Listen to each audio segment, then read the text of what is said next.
guilty of crime.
Hello, everybody. What's up? Happy Monday. Come on in, guys. I'm your host, Jay, with Guilty of Crime, and we're back.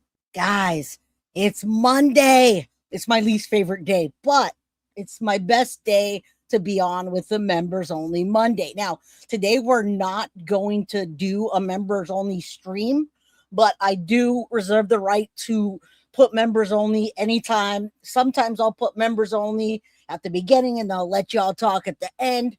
Today is just plain old members only appreciation Monday, and we appreciate you. So thank you guys for supporting the channel. Thank you guys for helping us get to our goal on most days. And just to keep this channel going, it takes a lot.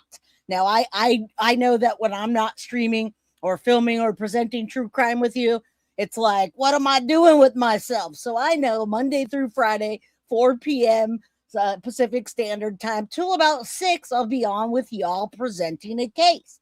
Now, always a trigger warning. Trigger warning just for coming on to my channel. If you're new here, trigger warning. If you're old here, trigger warning. Just trigger warning. Just know that I'm going to say something or do something that's going to trigger somebody. All right? And that's just how it goes. It is what it is.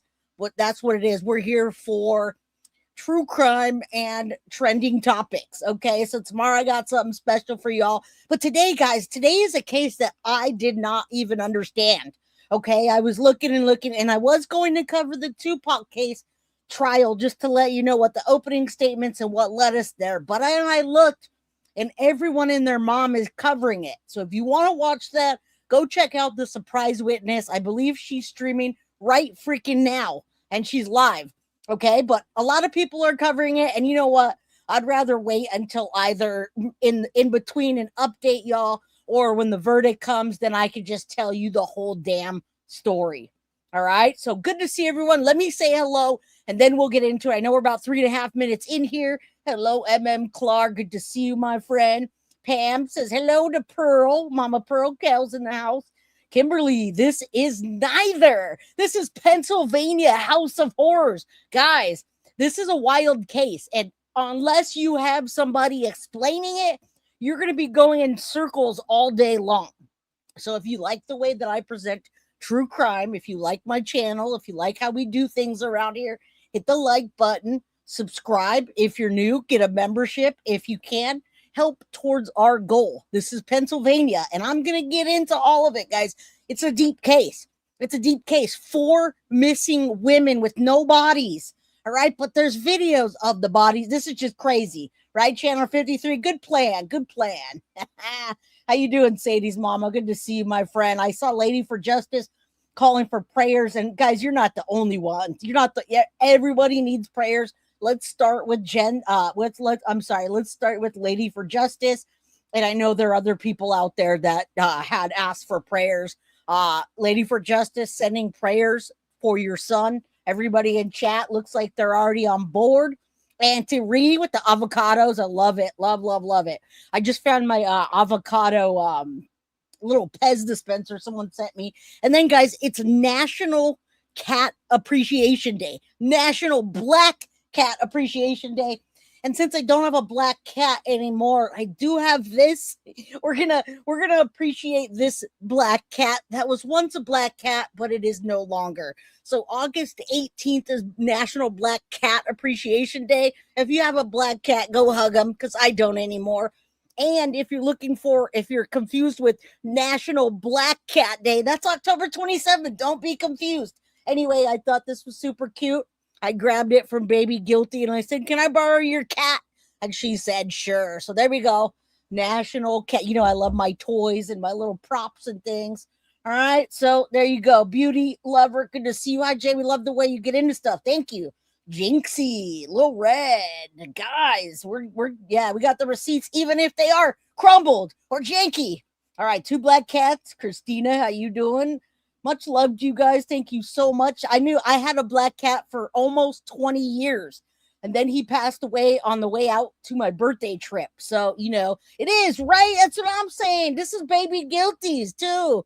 I went in her room, and she was asking me for something, as usual. And I said, "Let me borrow that cat."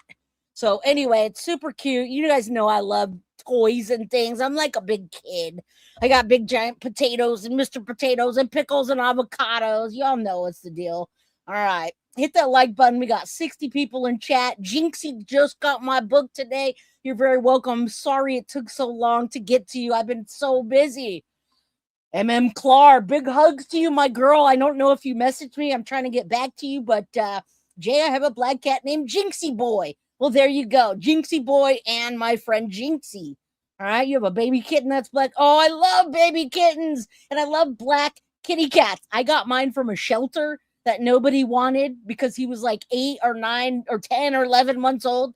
They said he was a year old, or I don't know, but I didn't care. I wanted that black cat. That was my favorite cat ever. So his name was Boo. May he rest in peace.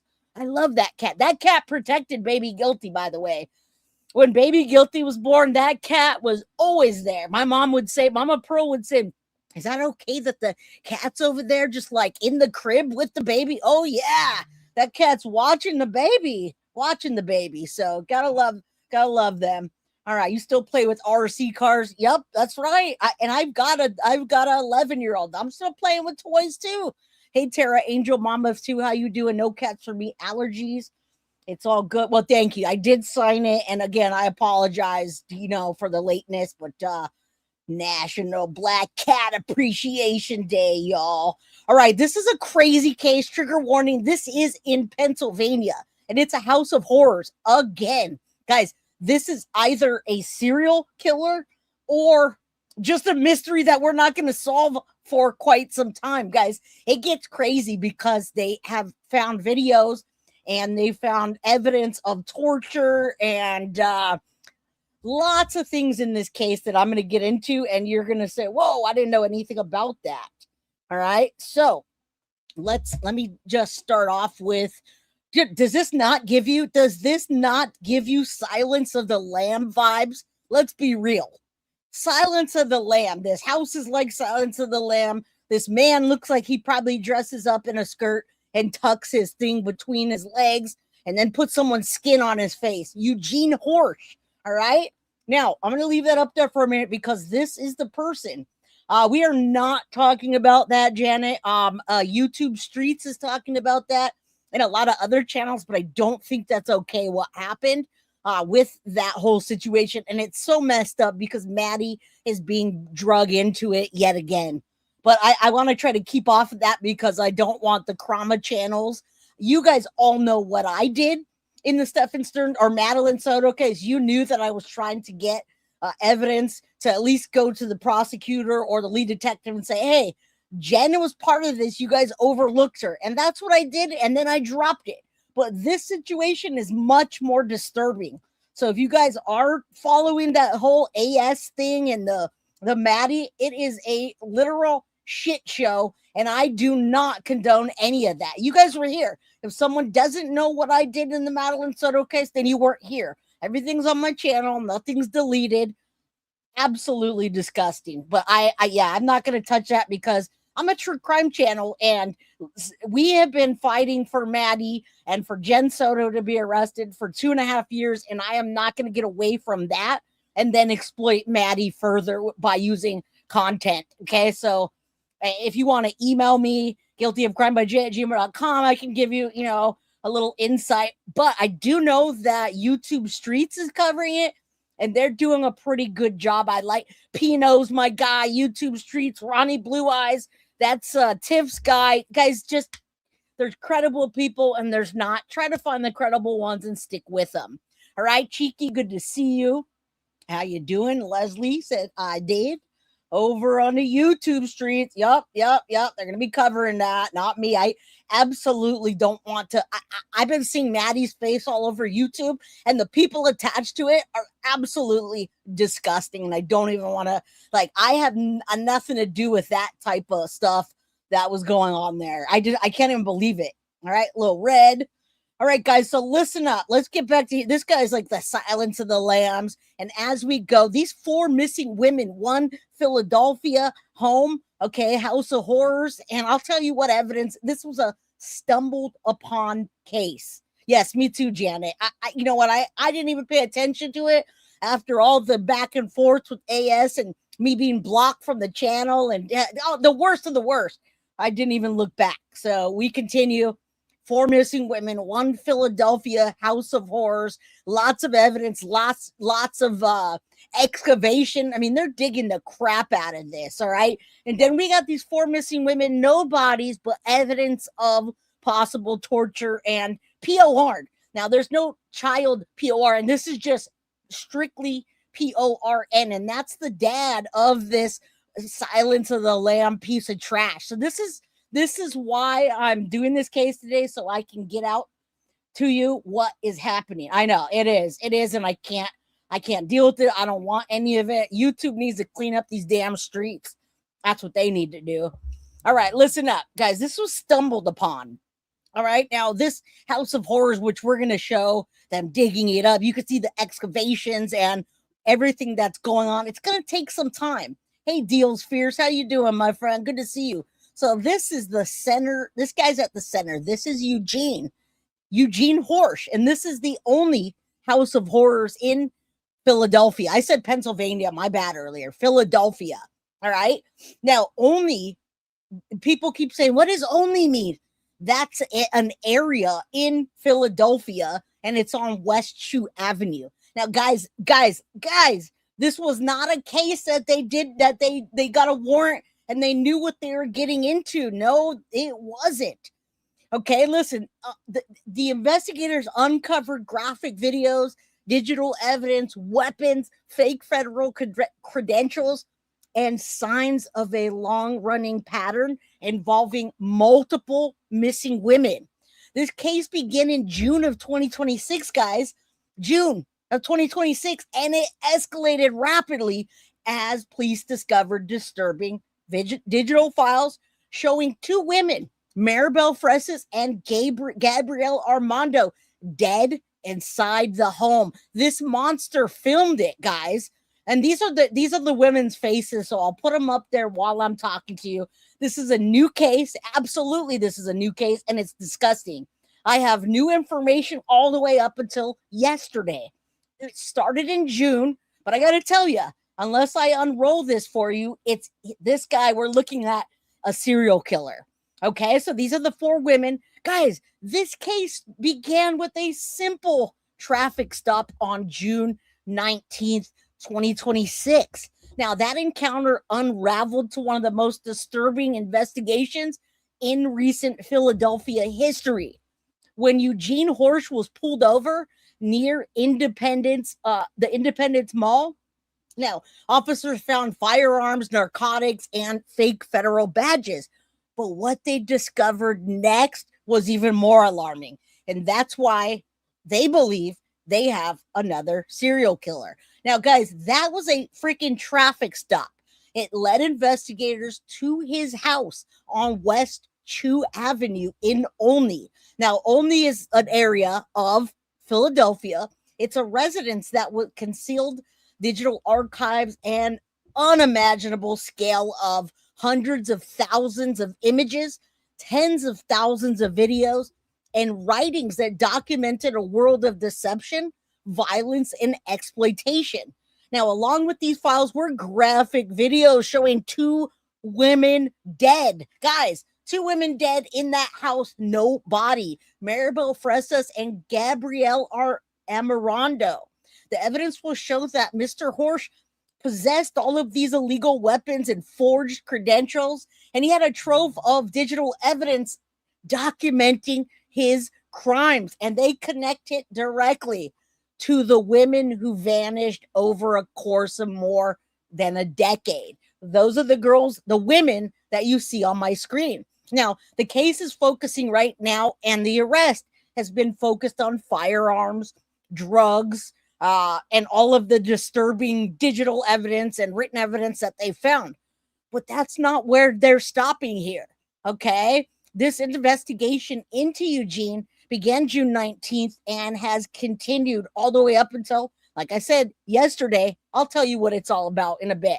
Now, a park ranger stopped him in his BMW near a mall, Independence Mall. And when they looked in the vehicle, guys, they had $8,000 in illegal drugs just chilling.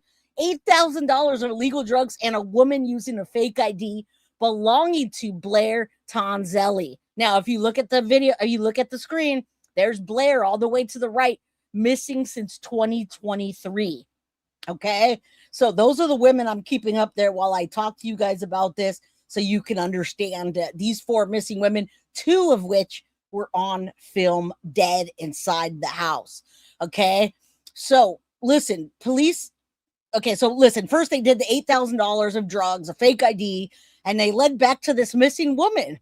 So the evidence that they did find was illegal firearms, fake credentials, marijuana grow setups. Guys, there were urns containing human remains, a basement lab with unknown chemicals, and most critically, the graphic video showing 2 missing women dead inside his home. Now, police initially searched the home. They were looking for Tonzelli.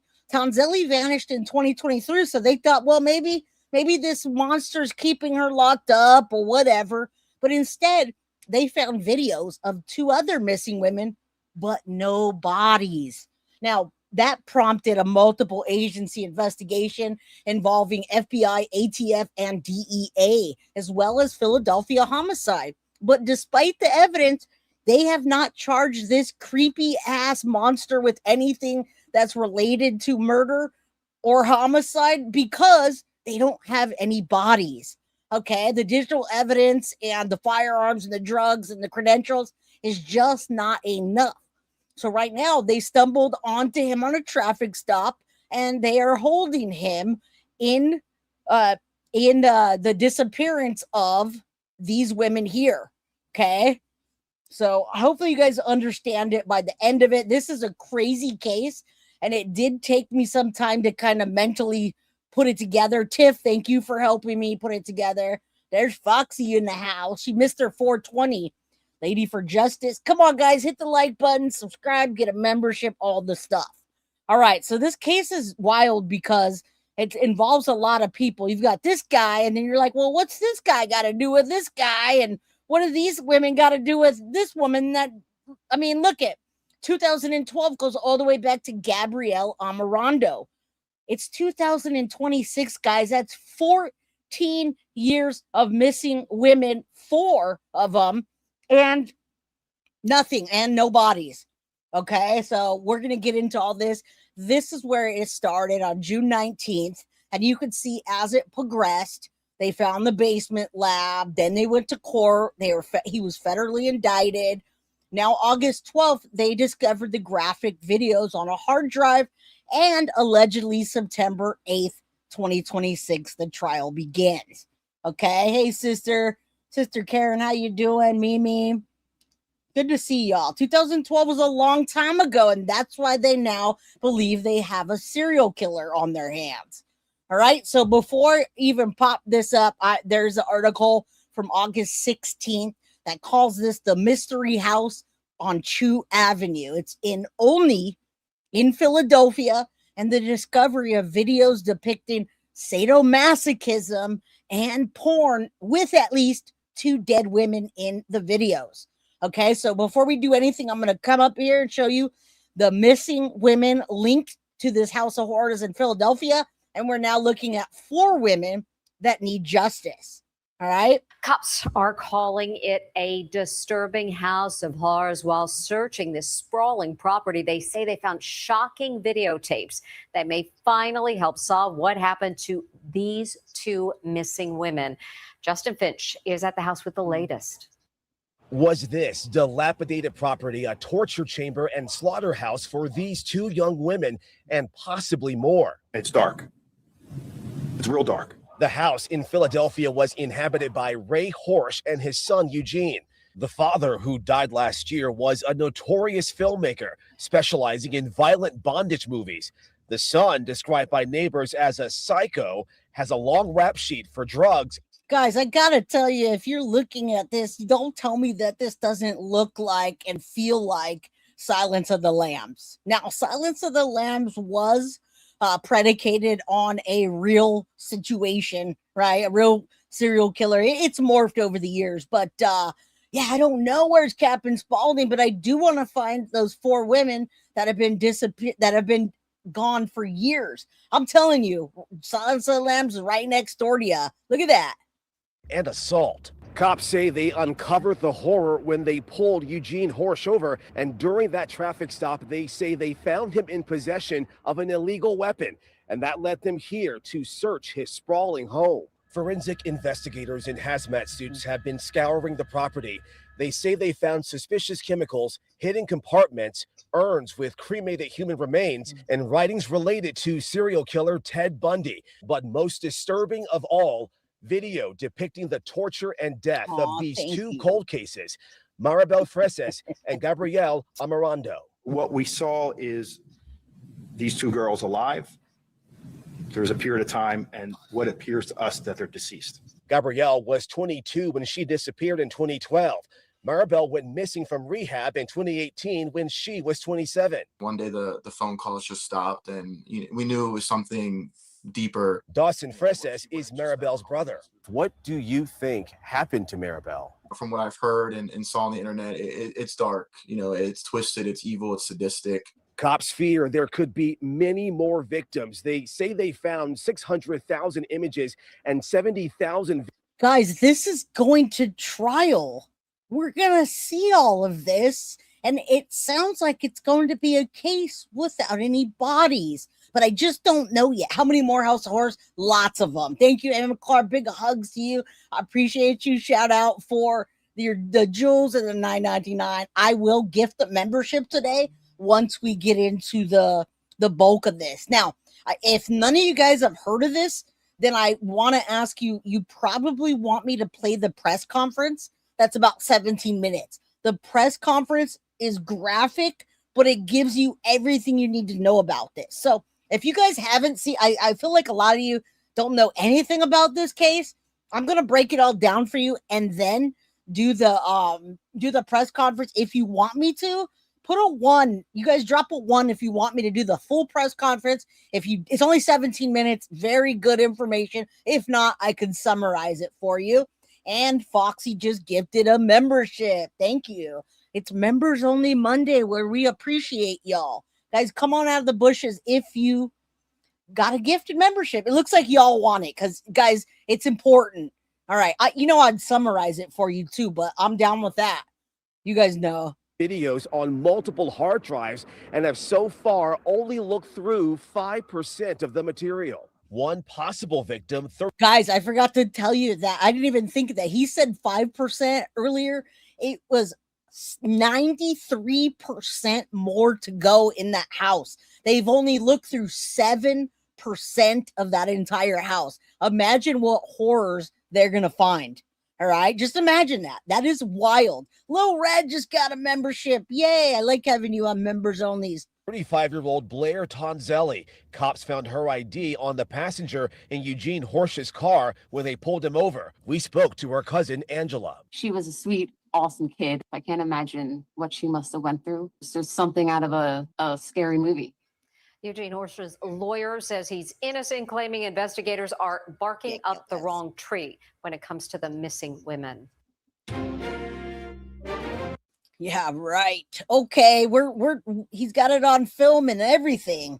Wow, he's got this guy police searched the property and they're still searching it. There's forensic evidence, digital forensics. I mean, this is insane. The video that's recovered, guys, they're trying to decipher whether the 50 drives and the 600,000 images came from him or him and his father. Remember, we're going to talk about his father because he plays a role in this. His father is Raymond Charles Horsch, and he was a Philadelphia photographer and a filmmaker and a writer and a criminal who focused on renewed public attention because of ongoing investigations and multiple missing women.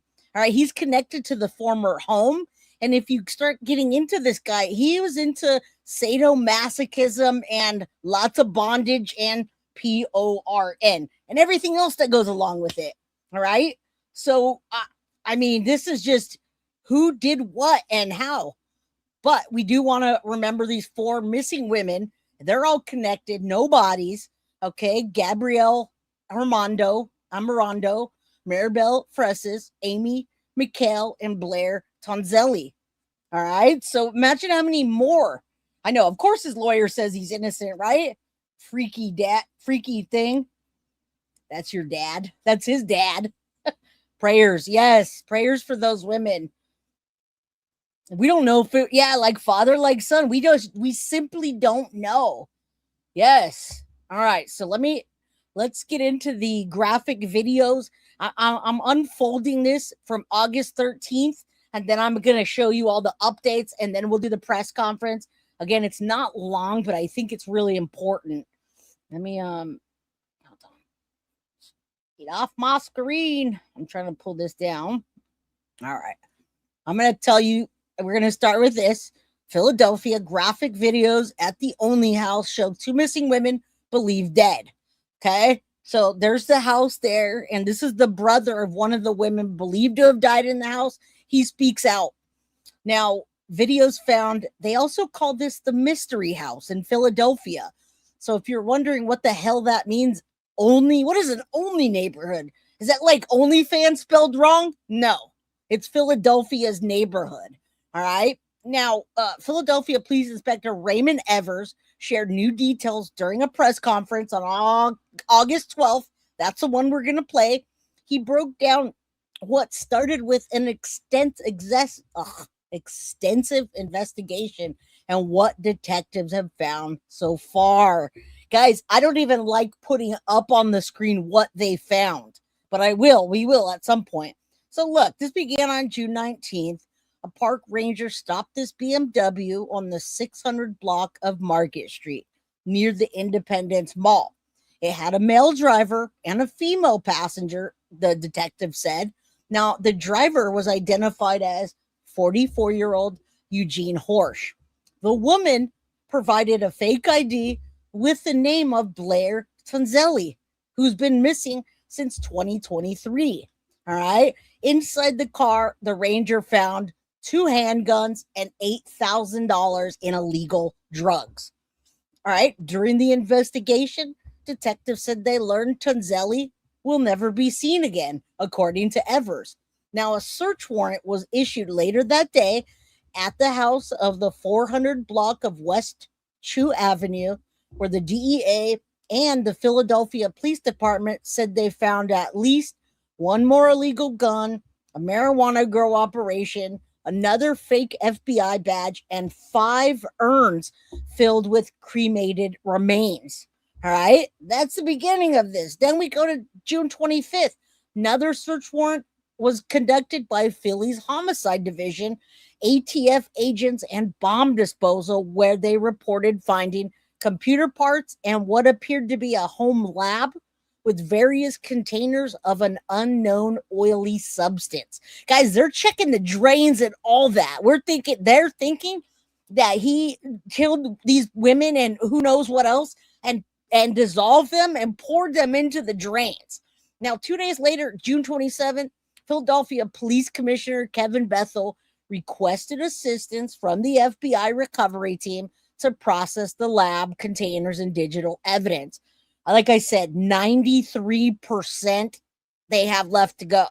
Now, another search warrant, not even a month later, on July 22nd, they remove a sewer line, lateral trap at the house to see inside. I'm telling you, this oily substance, guys, I think he was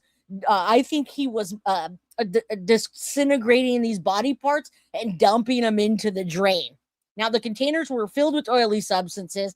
They made it to the lab on July 27th, but then we're August 17th today. In the beginning of August, a computer forensic lab began reviewing the evidence, and they looked at 600,000 images, 70,000 videos, and over 10,000 pages of drawings and writings, which is just 5% of the digital evidence. Guys, they also had 95 search warrants issued for the house and its contents. Now, wait till we get in it. You'll see. Now, videos depict at least two dead women. All right. The videos that they reported finding depicted the women in that house. Some videos show them alive, and other videos show them appearing to be dead. Now, he says, I'm not going to get into exactly what I saw. It's dark. It's real dark. But what we saw is these two girls alive. There was a period of time, and what appears to us that they're deceased. There's pieces of the video that we don't have yet. Ever says during the press conference, the women are identified as Maribel Fresses and Gabrielle Amarando, who were both born in 1990. Fresses then reported missing in February of 2018, and Amarando since 2012. Detectives have not been able to find their bodies. The medical examiner confirmed that based off the photo and video evidence, the two women are dead, but could not verify how they died. Now, Dawson Fresses, Maribel's brother, said that he was shocked by the news. He said, my first reaction was pure shock. I'm gonna play that video real quick. So not this one, but the one above it. So I'm not gonna read all that.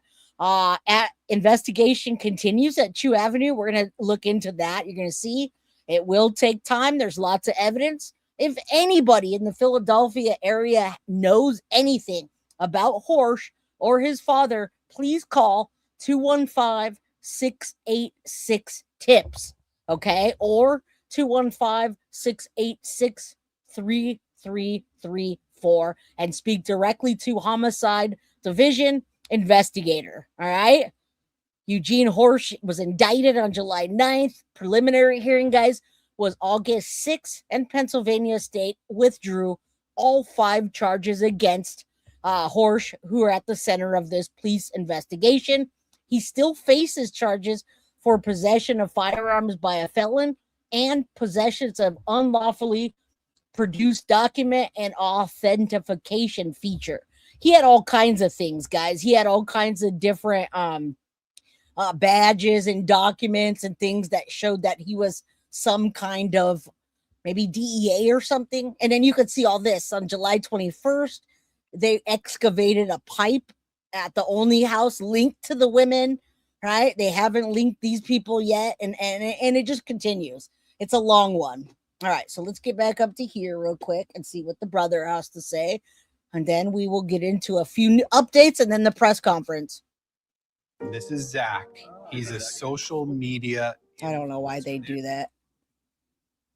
I should have just played it and then read it. We don't need progressive. So 10 Philadelphia, and I can't see chat right now while I'm reading, so I will get back to it as soon as I can play this video real quick. Mystery House, David Sharns. All right, let's see what happened. All of the coverage is really good. It's just in small increments. Videos that they believe were recorded here show 2 deceased women, but right now detectives have located no human remains here. Yeah. Philadelphia police telling 2 families Wednesday their loved ones will not be coming home. This is new territory for the homicide unit in Philadelphia. Usually when we have a homicide investigation, we have a body, we have body parts. This time we do not. Inspector Ray Evers revealing videos from inside this Olney home show Gabrielle Amarando, who disappeared in 2012, and 27-year-old Maribel Fresses, last seen alive in 2018. As I said, this is going to be a very complex, long investigation. Our goal is to bring justice to the family. And this is why I wanted to cover it with you all, so you know what's happening and it doesn't just pass by you where you're like, oh, wow, 4 missing women. What? All right. For weeks, police, the FBI, and DEA have searched the Chuav home looking for evidence of human remains and other illicit activity.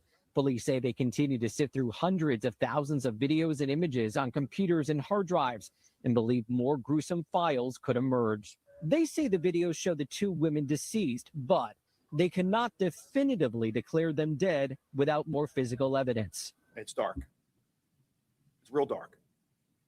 But what we saw is these 2 girls alive. There's a period of time and what appears to us that they're deceased. Police have dug up the pipes and searched the house, but have found no human remains. Guys, imagine how many resources it's going to take to get through this. All right. Thus far, the videos in question raising concern about what happened behind these walls and what more police could find. From the small portion of videos that we saw, we know some people are alive and they've been interviewed. Oh, wow. Some people are still missing. So there's more people than just those 4. I mean, I didn't realize that 100% when I was looking through this, but I didn't also know that they found more people in the videos to be alive. So maybe they'll tell us what happened. Now, this came out 4 days ago. 4 women now connected to what they call the mystery house or the House of Horrors in Philadelphia. All right, let's take a look. Crime scene expert weighs in. Police are out here now. We expect them inside searching for evidence in the days to come. But these developments have neighbors thinking back to the Gary Heidnik case, another investigation involving women, a house, and disturbing allegations. It was the most bizarre thing that I'd ever seen. That's how retired prosecutor Charles F. Gallagher III describes visiting Gary Heidnik's basement. A jury convicted Heidnik of kidnapping, torturing, and killing women inside his North Philadelphia home in the 1980s. This is where the nightmare took place. NBC 10 got access to the basement shortly after Heidnik's arrest in 1987. What he had done was he had broken through the cement floor of the basement and built a hole that was maybe 3-4 feet deep, 4 by 4. And he kept them in there. Heidnik tortured and raped 6 women, murdering 2 of them. The case drawing comparisons to the home on Chew Avenue, now at the center of multiple investigations into missing women. Philadelphia police say video evidence leads them to believe Maribel Fresses and Gabrielle Amarando are no longer alive. Investigators have also connected 2 other missing women to the case, Blair Tonzelli and Amy McHale. And this is why it's important for this coverage so that people understand who's missing, why, what that means. And for these women, family members reported them missing. And then you listen to what these monsters were doing, including the dad, which passed away in 2025, I believe, and Eugene Horsch. What did they do to these women? Remember, they found $8,000 worth of the DRUGs. So it looks to me like there's a lot of going on with most of these women. And they felt comfortable that no one's going to come looking for them. You know, the old deal, right? You know, the deal. Oh, they're street workers. So nobody cares about them. What they do. May these women rest in peace. And may we find something that we know that their bodies were there, or what have you. Okay. Yeah. I have a strip called OnlyFans. That's funny. Well, that's what it is. It's Olney, Pennsylvania, and Olney is like a neighbor. I'm not Pennsylvania, Olney, Philadelphia. And it's like an area of Philadelphia. And I had no idea. Of course, all souls matter, but I'm telling you, a lot of serial people will take the lives of street workers or addicts and think that nobody notices them. All right. And it happens. This is going on for 16 years. The oldest missing person connected to this house was in 2012, guys. That's 14 years of this guy doing these things and nobody stopping him. Both who haven't been seen in years. Gallagher says investigators don't necessarily need to find a body to pursue a murder case. If they can show that these girls were living and that they're now deceased and nobody's seen them, that should be sufficient. Peter Valentin is a former major crimes detective and now teaches forensic science. It would be exceedingly difficult to dispose of a body to the point where no evidence of its existence could be found. Valentin says police will likely continue searching the house for DNA evidence that could help determine whether the women died there. Last month, investigators excavated pipes at the property, but did not announce finding any human remains. In a situation like this, we might just not have enough physical evidence to show what happened or that the person has actually died. And the man who owns this home is in custody on federal charges. He doesn't face any charges connected to these death investigations or these missing women. We did reach out to his attorney once again today. We did not hear back. By the way, Gary Heidnick was put to death in 1999. He is the last person to die on Pennsylvania's death row. And there you have it. Maybe this will be the next one. All right, let's take a look at this now. We're going to tie it all together, guys. This is a pretty big case. I wasn't actually sure I was going to be able to cover this today, but I am. So new details in the Olney Homes missing women case, and then we're going to watch the press conference. All right, 17 minutes, and we're going to go through it together. I will gift the membership. Let's go. Hit the like button, guys. Get memberships, all that. Friends speak out. I mean, this case is growing, and the reason I wanted to even talk about this is because, look, Herb, you're right. Philly failed those ladies. Who just came on here right now and said, holy shit, 14 years? Look at that. 14 years, Dale. Gabrielle Amarando went missing in 2012. Blair Tanzanelli, 2023. And then in between, we have Maribel and Amy, 2018 and 2016. Those can't be the only ones, only victims that have come out from June 19th of 2026 until maybe the federal trial. Oh, it's federal charges trial. So he's not going to be tried for missing women. September 8th is going to be the drugs and the weapons charges. Damn, this case is big. And if you don't get a handle on it right away, it's kind of hard to know what's happening. All right, there's a lot. All right, let's get back to this. Right now, investigators are continuing to pore over tens of thousands of pieces of evidence collected at Eugene Horsch's home in Olney. And tonight we're hearing from a friend of one of the victims identified by Philadelphia police. They announced just yesterday that they found images that appear to show two missing women deceased inside that home. Thanks for joining us at 6. I'm Sheba Russell. Police say more missing women could be connected to this home and Horsch. Our Kelly Rule with the latest developments. Law enforcement sources tell me the fear is that there are more victims, as yesterday's announcement came after only being able to review a small amount of that digital evidence. Philadelphia police continue to block off access to the home of 44-year-old Eugene Horsch on Chew Avenue in Olney, as detectives pour through evidence on what police say will be an extensive and lengthy investigation that could bring them back inside the home for additional searching. Wednesday, police announced a search of the first hard drive recovered from the home, found images and videos depicting the bodies of two women, identified by police as 27-year-old Maribel Fresses, who was last seen in 2018. Guys, I mean, this literally can be another Long Island serial killer type of deal, okay? When you have that many people over that length of time, there's a lot going on there. He looks like a circus entertainer, and he also looks, I swear, like the Silence of the Lambs guy, like he likes to dress up like a woman and tuck his thing between his legs and use their skin to cover himself. The stuff that we're seeing that the law enforcement's finding behind the scenes is a lot more disturbing than I think any of you even know. Dale, prayers for this crazy, sad world. I agree. Thank you so much for the $5 towards our goal. I appreciate that. Absolutely. Damn. She's pictured here on NamUs, the National Missing and Unidentified Persons System, and 22-year-old Gabrielle Amarando. Sources say their injuries were visible, but police have not found their bodies. And as a result, the medical examiner's office cannot provide a death certificate or official cause of death. Amarando's childhood best friend tells Fox 29 that they didn't talk as much as they got older, but she never imagined to hear this update. There's so much more to her than what is coming out right now, and that's what I would prefer people focus on, right? Like the person that she was, the beautiful soul and person that existed for so long. While combing through evidence will be the heavy lift, investigators say they're also working hand in hand with longtime missing persons detectives within the Special Victims Unit. That team has DNA on all women from Kensington that have gone missing, which could play a part in this ongoing investigation.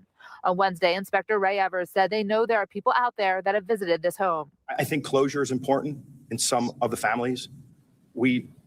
You're going to see these guys, and when you watch their faces and you hear the way they talk about this case, you know they saw some bad things.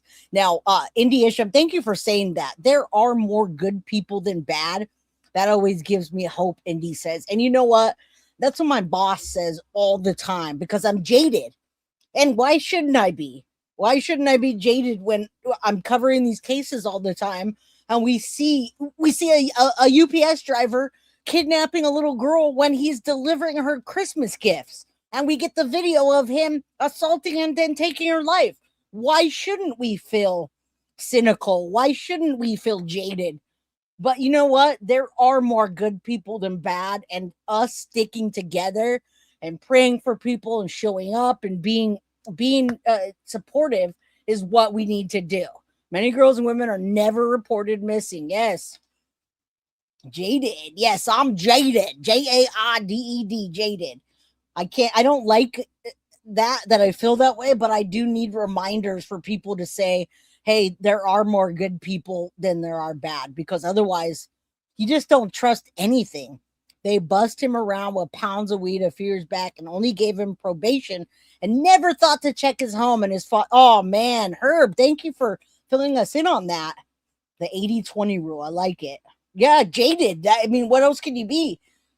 You have to be extremely careful. I mean, this is just extremely careful, Mama Pro says, but I would not have let my little self, when I was 9 years old, ride my bikes with my friends and go trick-or-treating. Back then, I could do that at 9 years old. I'm not even letting my teenagers do that. Yeah, the FedEx guy, man, that got me. I can't even trust the FedEx or the UPS guy now, just because it was a FedEx guy. Yeah, he's a contractor. I'm jaded, Jinxie. All right, let's continue because we got this to get into, and I'm going to gift the membership. From the small portion of videos that we saw, we know some people are alive and they've been interviewed. Some people are still missing. The investigation launched in June after Horsch was arrested in Center City. Police said they found him and a woman in a vehicle with drugs, 2 loaded guns, and a fake DEA badge. The woman had a fake ID, police said, belonging to Blair Tonzelli. Guys, that guy is pure evil. Pure evil. Here on Namis, who has been missing for several years. So far, investigators say they have not found any digital evidence in the home showing Tonzelli or Amy McHale, who was previously married to Horsch's late father and has been missing since 2016. But there is still a lot of work to do. Again, you heard police say that they were able to speak with some people that have visited this home, but they know there are others out there. If you have any information, they ask that you call 215-686-TIPS. Reporting in Olney, I'm Kelly. Look at this house. They pulled him over with hundreds of pounds of weed or whatever, and thousands of dollars worth of not just weed, but any kind of other drugs you could think. The windows aren't even windows. They're just boards. And that, I don't know. I don't live in Philadelphia. I don't even think I've been to Philadelphia, but is that typical? Does someone just board their windows up when the windows break? I just don't know. Let me know if you know. All right. Now, let me quickly go back to what you just heard as June when they alerted to this man. Okay, June 26th is when they began to and continued sifting through this. This was originally what happened. Okay, so we'll go this and then we're going to the press conference. I just don't want you to miss anything. And we got a lot of missing family members, missing women and family members that have a lot to say. In Philadelphia's Olney neighborhood, investigators are working to determine what chemicals, ammo, and drugs inside of a home were used for. Tonight, 2 women hoping this case could bring them some closure in the 2016 disappearance of a family member who has never been found. 44-year-old Eugene Horsch is in custody tonight. This as police work to put the pieces together. Action News reporter Amanda. Guys, please thank hold on. I know it's Coffee and Dog because I can't. So it's Arizona Adventures. Coffee and Dogs. Guys, welcome. Thank them for the gifted membership and also a member for 14 months. I didn't know you were Arizona Adventures. I'm like, Who's been watching me for 14 months that I don't know? 80-20, but guys, you got to get jaded when I couldn't even think of whether it was UPS or FedEx. All I know, it was some awful, terrible, evil driver that did the worst to a little girl that was delivering her Christmas gift. J would be the proper way to spell it. Jaded. There you go. You're an hour from Philly. Will you go down to Philly and get some pictures of the house? Just don't go in by yourself. Many homes. Well, my dad, I don't even talk to him anymore. Whatever. My sperm donor lives in Baltimore, and I did visit him when I was in my early 20s. And there's some bad neighborhoods in Baltimore, but all the houses kind of look like that. They all are stacked. You walk up this thin stairs, and then you walk up, and everything's just, instead of the way we are in California, all laid out, everything just goes up. All right. Dang, membership. You see the windows like that. Okay. I don't see that around in this area. I don't even think you could do that. I think your neighbors would complain and be like, yo, they need to fix their windows. That's not okay. All right. Piss Life Force in Olney with what we're learning. Amanda. Yeah, Gray, there are still many questions to be answered tonight into what exactly unfolded inside Eugene Horsch's home. Philadelphia police still holding this scene at this hour, the site of a large and meticulous investigation by local and federal authorities that now has at least one family of a missing person feeling some hope. 44-year-old Eugene Horsch is behind bars on drug and firearms. So this is what kicked it all off, guys. Traffic stop. And at least this time they did their due diligence, all right? Oh, Zulikowski. I don't know how to say it, but we got a Black Cat Appreciation Day here. Thank you for coming out of the bushes and saying hello. Hey, Kathy, you didn't get to sleep, huh? I'm sorry. You'll go to sleep after this. Don't worry. All right, so they kicked it off with this. Guys, tell me, if this guy doesn't look evil, I don't know who does or what. And then you look at his father, and he's like the evil of all evil. Arms charges while investigators try to piece together what exactly he was doing with the chemicals, guns, ammo, and fake IDs found inside his Olney home. Further search of this property produced some other things that we have a lot of questions about. Philadelphia police and the FBI descended on the 400 block of West Shoe Avenue in Olney on Friday. Chopper 6 showing some suited up in hazmat gear before going inside. There's a 55-gallon drum. There's connections to it going to water lines. We just don't know what he's doing. If he's producing something, if he's making something, if he's irrigating something, we don't know. The investigation began at Independence Mall on June 19th when park rangers noticed Horsch and a woman inside a car. Investigators say Horsch had fake DEA credentials and the woman a fake ID with the name of a missing person. I immediately thought they had found, my mom. Amanda Stouffer says today's news gave her hope for the first time in years. Her mom, Amy McHale, went missing in 2016 and was last seen at Horsch's home when it belonged to his deceased father, Ray. Ray was Amy's ex-husband. See, this gives you a better idea going back and seeing what happened and who's connected. This is a big case.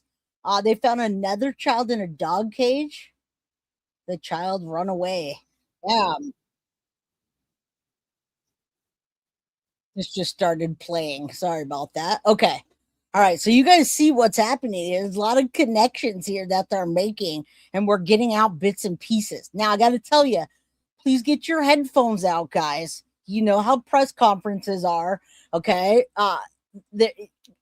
There's a press conference, and when I was listening to it, I noticed I could only hear it in one of the ears. And it didn't matter which press conference I went to. That's how they filmed it. All right, Jessica, super late. You'll have to rewatch. Haven't heard of this one.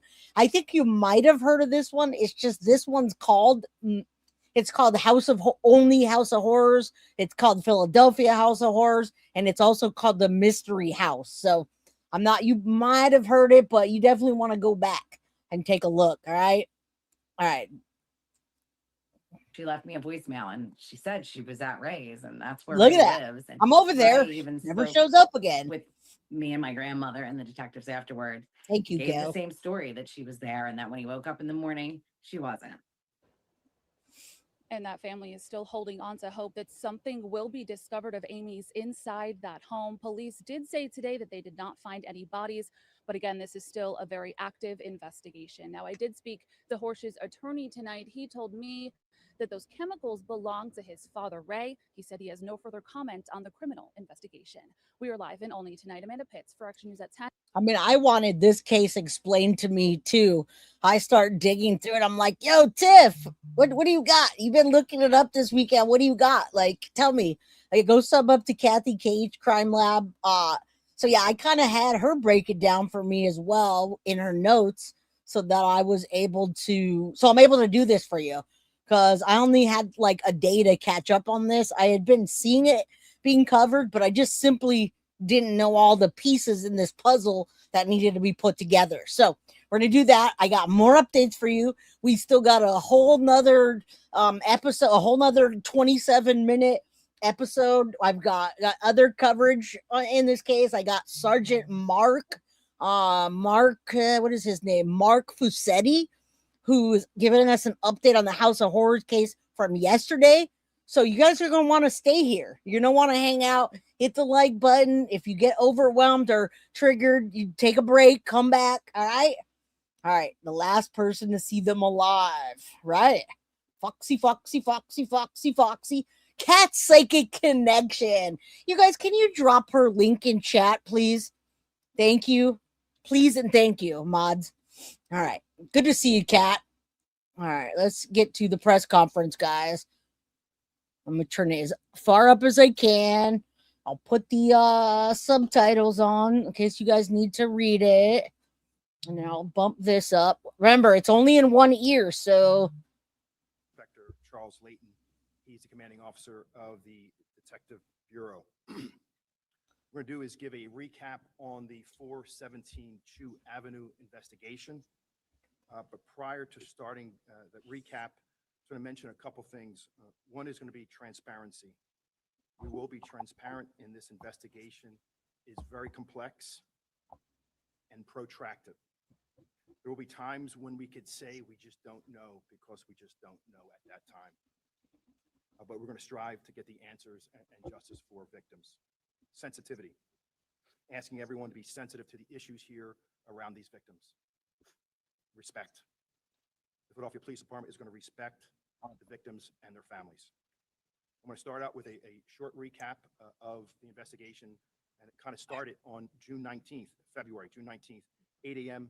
at 6th and Market Streets. United States Park police officer conducted a car stop pedestrian investigation at that location. I think you're right, Herb. BMW. In the vehicle were two passengers, a passenger and a driver. The driver was a Eugene Horsch. He's a 44-year-old male from 417 Chew Avenue. The passenger is a white female, provided fake ID in the name of Blair Tunzelli. During the course of this investigation, the street investigation, 2 illegal handguns were recovered from that vehicle, around $8,000 of illegal drugs, which were crack cocaine, heroin, and marijuana. Now, guys, this just came out. They did a presser on I believe it was August 12th, but this case started in June when they realized, yeah, this guy's riding dirty. All right, riding dirty. And I do believe that. I'm glad you said it rather than me. And I think I might have said it about them being dissolved. I do have a feeling that they're absolutely dissolved and poured down different areas, which we've seen from time to time. All right. And I'm sure it's not just weeded up. All right, let's get through this. I just want you to hear for yourself. Look at their faces, the way they come, what they talk about. Look at this. Crack cocaine, heroin, and marijuana. That's not just weeded up there. And a DEA badge for credentials. I'm going to gift the membership. Was on that ID.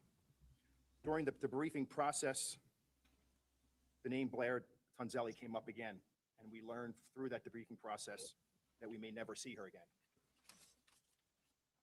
Later on that day, and this is Friday into Saturday, the 19th and the 20th, the DEA and officers from the Philadelphia Police Department assigned to the federal task force served a search warrant at 417 Chew Avenue.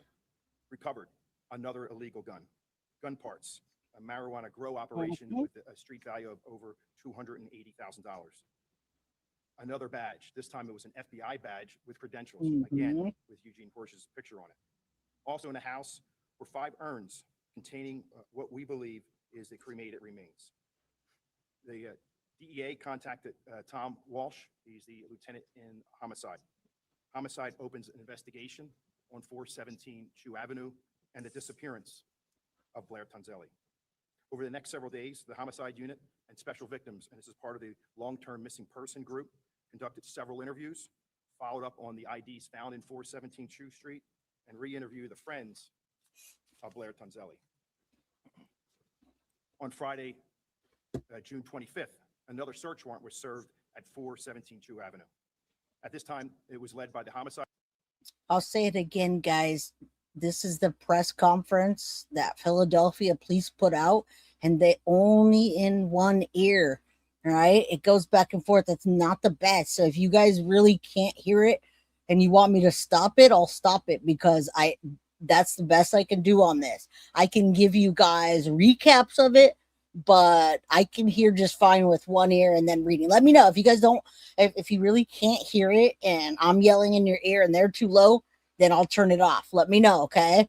Thank you, Kathy, for the gifted membership, guys. Please thank Kathy. It's mono, okay? Mono, whatever. I got the subtitles on, but you guys have to let me know. All right, Gail, you emailed me from the Joplin, Missouri one, and my mod just sent me one as well. Thank you, Kathy. I got subtitles on, guys. Let me know what you need. Look, they're right there. Crime scene. Look.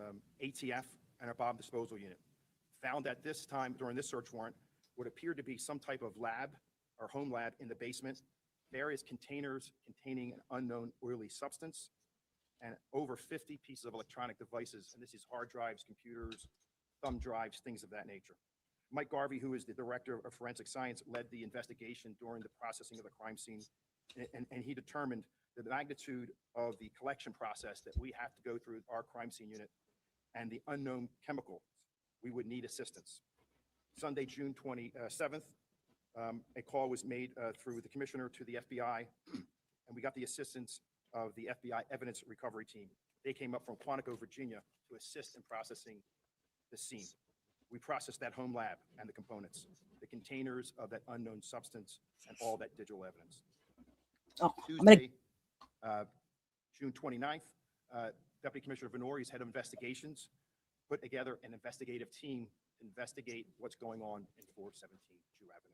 That's included homicide, our special victims, long-term missing persons group, our Delaware Valley Intelligence Center, representatives from the District Attorney's Office, and our partners in the FBI and other law enforcement partners. These are some of the investigative findings. We've served over 95 search warrants to date on the house and its contents. The FBI has been a tremendous asset in this investigation and helped us with collecting the evidence and processing the evidence. July 9th, FBI certified K-9 team from the Jersey State Police searched the house and the premises around the house. July 22nd, I know many of you were out there at the location of 417 Chew Avenue. That's when we served a search warrant again on that property to remove the sewer line, the lateral, and the trap. We wanted to examine the contents in that sewer line. 95 July search 27th, warrants. the 20 plus containers with the unknown substance was delivered to a special lab in Chicago for testing and analysis. The beginning of August, the digital evidence that we served search warrants on started coming in. We utilized the RCFL, and that's the Regional Computer Forensic Lab. The amount of information and digital evidence that we got was astonishing. The investigators in that investigative group, we have to look over 600,000 images, 70,000 videos, and over 10,000 pages of writings, manuscripts, and drawings. We have to review and organize those. Why do I say this? This investigation will take time.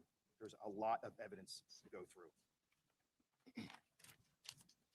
While searching the first hard drive, homicides detectives found the images and video of what appeared to be 2 deceased females. Those females have been identified. We know who they are. Yes. This is new territory for the homicide unit in Philadelphia. Usually when we have a homicide investigation, we have a body, we have body parts. This time we do not. This has turned into a death investigation. Again, will be protracted. This is taking all the energy of some really, really senior detectives in homicide to solve exactly what's going on here. We consulted with the medical examiner's office. We met with them several times. And in summary, they stated the following. This is from the medical examiner. Based on the video and photo evidence, if the images in the video are real and not altered in any way, then based on their review, the ME would believe the individuals depicted in the images are deceased. However, without having an actual body or body parts to physically examine, the ME cannot conclusively declare them deceased. Therefore, the ME cannot provide a death certificate or determine the cause of death. The only entity that will be able to declare the individuals deceased without a body will be the Philadelphia Orphans Court. After meeting with the medical examiner, we met with the command staff, the investigative team, and the executive team. Determination was made that we had a duty and obligation to notify the families of the two females. 10 a.m. this morning, homicide detectives, Director Green and the ME's office made the first notification. That first female is Maribel Fresses. Yes. F-R-E-S-S-E-S-S. She's 27. She was born in 1990. Last seen February 2018. About 2 hours later, we made the second notification. That female is named Gabrielle Amarando, A-M-A-R-A-N-D-O, born in 1990. She's been missing since September 2012. As I said, this is going to be a very complex, long investigation. Our goal is to bring justice to the families. There will be an increased police activity at 417 Chew Avenue. Our work is not done there. From Commissioner Bethel, we need your help. I'm going to give you two numbers. One is our tip line, 215-686-TIPS. And if you want to speak personally to a homicide investigator working on this case, 215-686-3334. I'm going to open it up to questions. But again, we have a lot of information, a lot of digital information that we still have to go through. That first hard drive is maybe 5 to 7% of what we have to look at. There's a lot to look at. There's a protracted investigation, but we have the best investigators working on this case right now. I'll open it up.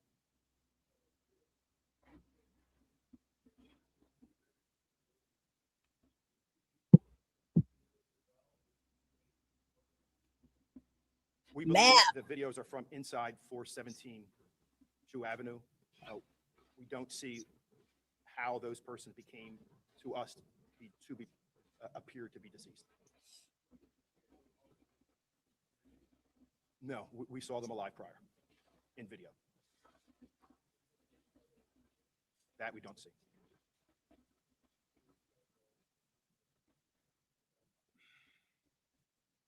Graphic and dark.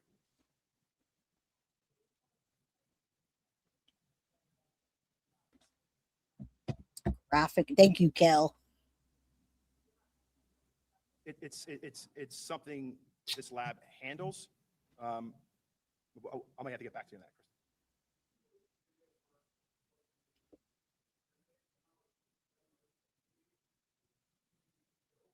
None of us could hear this, people. It's a fair question. We just don't know at this time.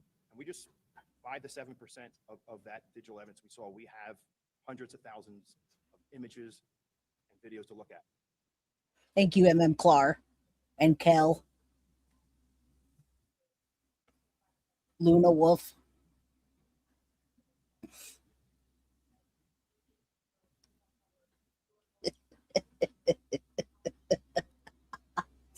Oh man, sorry guys.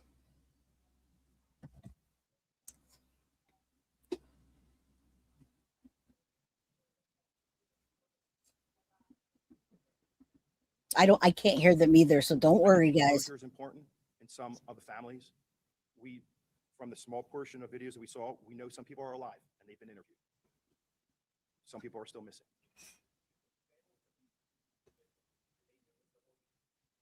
No. Where did the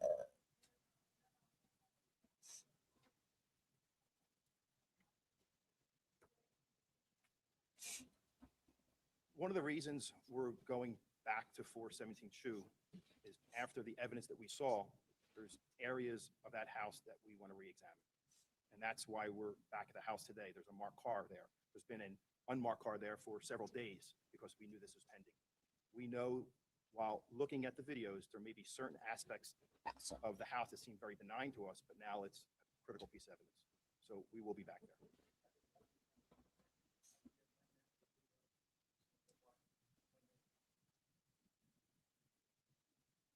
No, we're not going to discuss that right now.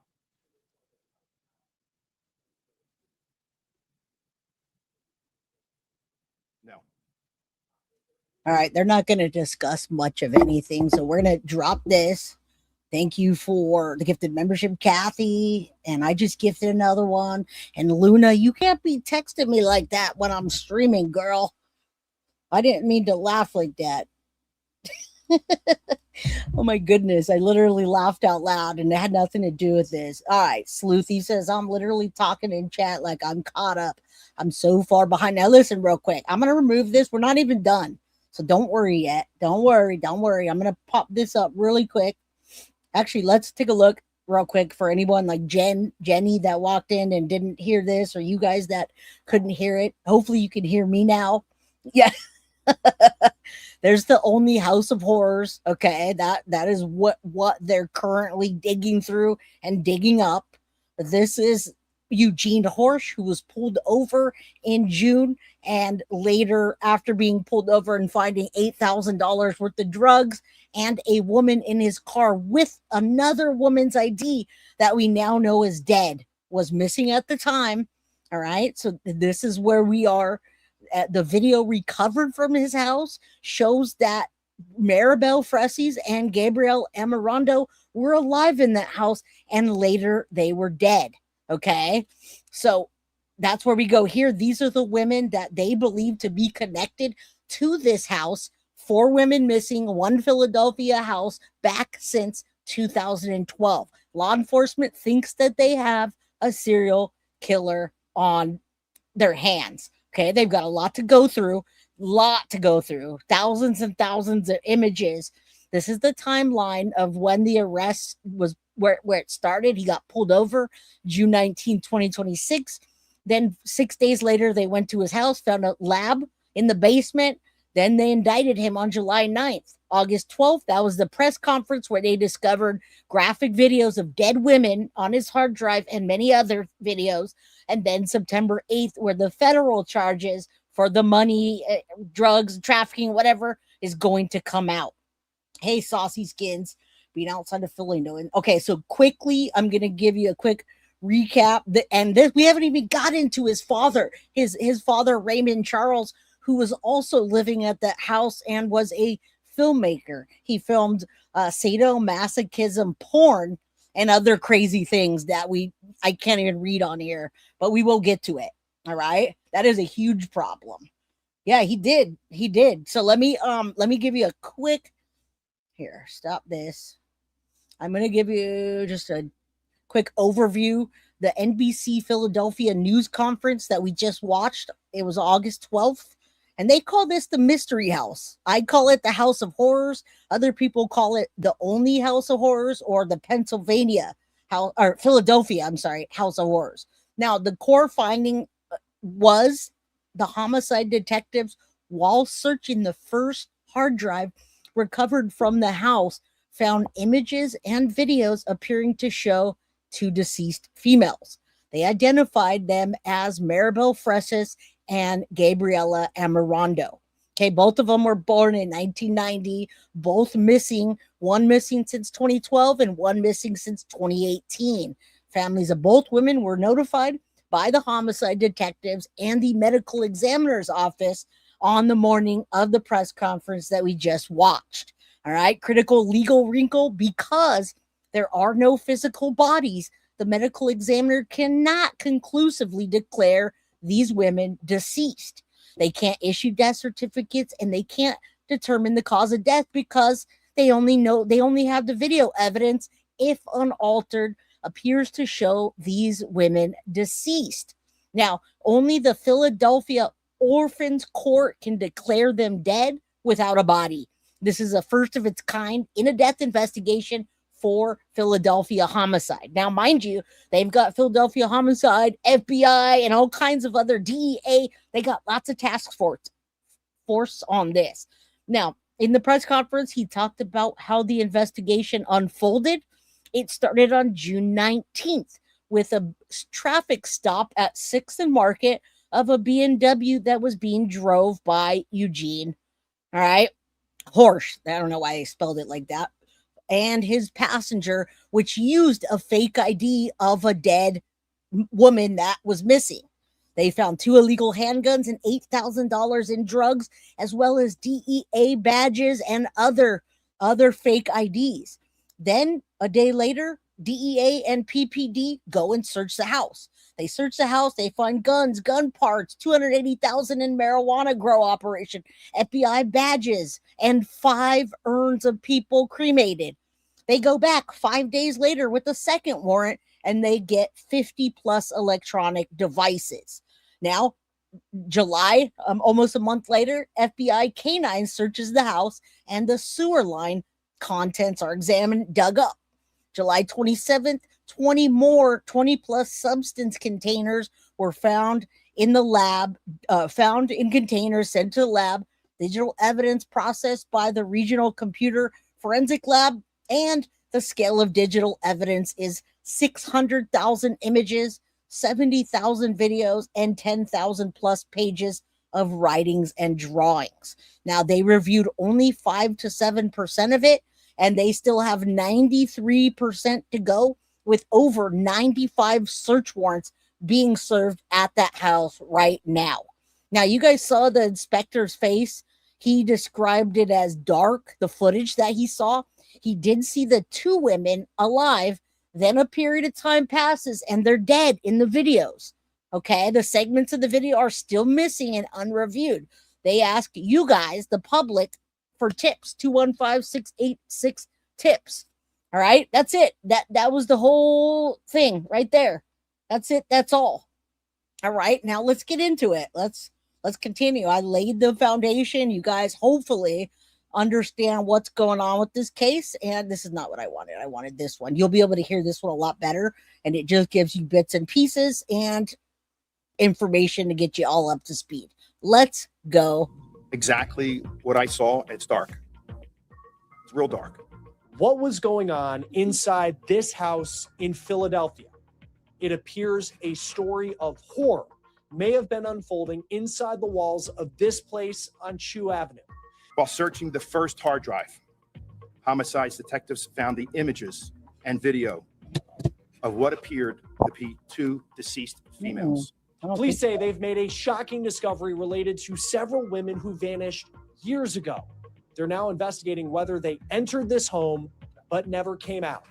What authorities say they uncovered is nothing short of graphic and dark, as they now try to unpeel the secrets of this man who's now in. So, guys, those are the 4 women that I've been showing you. This is the important part of the case. I mean, it's all important, but we want the families to know that these women that were missing are now found allegedly. Now we can't declare, nobody can declare them dead or any of that, but they're working on it. So those women are the 4 women that I showed you earlier, along with the timeline, missing since 2012. Okay, so those are all the women, and we want to make sure you guys know who the victims are, because family is starting to speak out. The killer's probably wearing a blouse, and I'm telling you, it's Silence of the Lambs style, guys. Just wait. We just got started into this case. It's going to be a big one. All right, those are the women all missing since 2012 all the way up to 2023, and the 2 of them were in the videos that identified as being dead. Graphic and dark, as they now try to unpeel the secrets of this man who's now in custody. We're on the case presented by Law and Crime. I'm Chris Stewart. Oh my God. This is the kind of story that could keep investigators up at night. And it may keep you up at night when you think about what may have been happening, hiding in plain sight in the middle of one of our biggest cities, potentially for years. The stories of women who vanished, leaving their whereabouts a mystery, are now being revisited as police are conducting what they're calling a death investigation inside a home at 417 Chew Avenue in Philadelphia. And here is what that house looks like per Google Maps. You can see it's a bit run down, but I mean, if you were walking by this place, you wouldn't suspect that inside is what police say they found. Now, before I get to what police said in a news conference, I want you to meet the man at the center of this story, Eugene Horsch. He's 44 years old. He's currently in federal custody on charges related to guns that were allegedly found on him. He's a felon, and also Y'all, he is wearing a blouse. And if you look at the thumbnail of it, I didn't even realize he was wearing a blouse. He probably also wears a blouse and tucks his thing between his legs and uses skin. I'm telling you, that whole oily substance they found, I know what that is. After covering cases like this, I think we all know what that is. People like this bet the bottom dollar the gaps between the women's disappearance will be, oh yeah, whip that. Abso-freaking-lutely. The real Italian true sleuth, how you doing, my friend? I bet the house is 130 years old, probably. And this guy just looks evil. Let's talk about him some more. And his father. We're now going to talk about his father and him. Guys, you got to remember, they're both tied to that house, living in and connected to not only the missing women, but all of these crimes. So related to some documents that allegedly were fake DEA and FBI badges. But at this point, he's not charged with murder. Now, it's unclear if that will change after what police say they found inside 417 Chew yesterday. They say they found images and videos of 2 dead women, and they have identified those 2 women as girls who have been missing for years. Their names, Maribel Fresses, she hasn't been seen since February of 2018, and Gabrielle Amarando. She went missing all the way back in 2012. Now, there are at least 2 more missing women reportedly tied to this home and potentially tied to Eugene, who we're going to talk about here in just a moment. But we also need to talk about another figure in this story. Guys, this is where we connect the two. Now, this guy is the king of evil, right? This is the father of the monster that we've got, Eugene Horsch. Now, I can say that because just the way in my opinion, guys, he looks evil. Not that his dad doesn't look evil, but yeah, holy crap. Guys, go sub up to Mab if you haven't. Hills have eyes, energy, and silence of the lambs. Time to attack. No, we're not attack. What are we talking about, Linda Smith? Time to attack again. Yes, it's time to spiritually attack these evil people and keep them locked up is what time it is. Right, guys? Yes. I swear, man, it reminds me of that. Anton LaVey's Satanic Bible. Guys, also, one other thing I was going to tell you that doesn't have anything to do with this case. Krista Pike. I want to know if you guys are interested in the Krista Pike case. She's going to be executed soon, and they can't decide how to execute her. Now, she was the youngest woman on death row ever, okay? But she's going to be executed, and they're trying to execute her by hanging her because the way that they do it with the medicines. So number one, people don't want to provide those drugs to put someone down, and number two, they don't always work.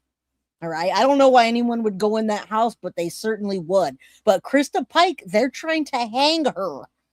I don't know if it's her that wants to be hung rather than the firing squad or the when they put you just to sleep.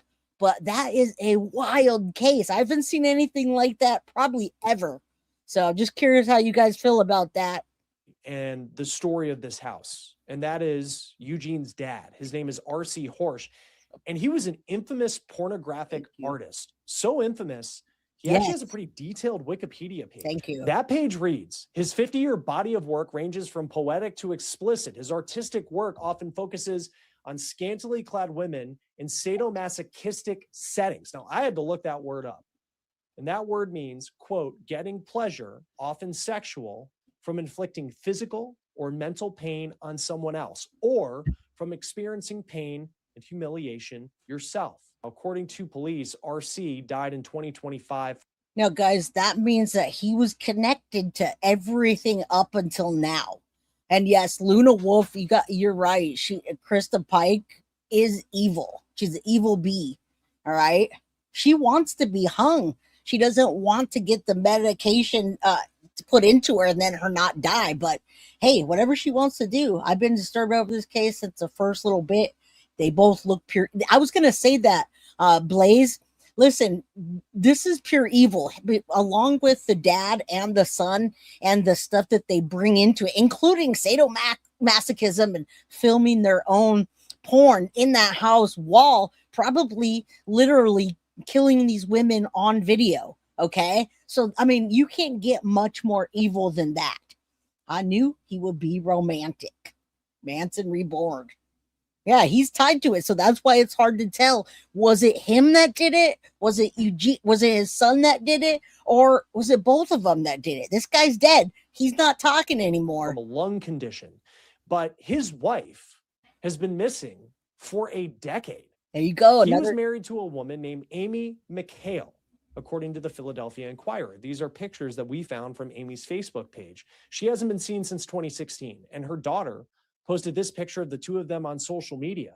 And she also posted this in 2024, a missing persons poster that says that Amy was last seen about a mile from that home on Chew Avenue that is now at the center of this investigation into Eugene Horsch. Now, we don't know what type of contact Amy had with Eugene Horsch. We don't know if Eugene has anything to do with Amy's disappearance. We just know she hasn't been seen in a decade. So now I want to get into how police discovered what may be a scene straight out of a horror movie.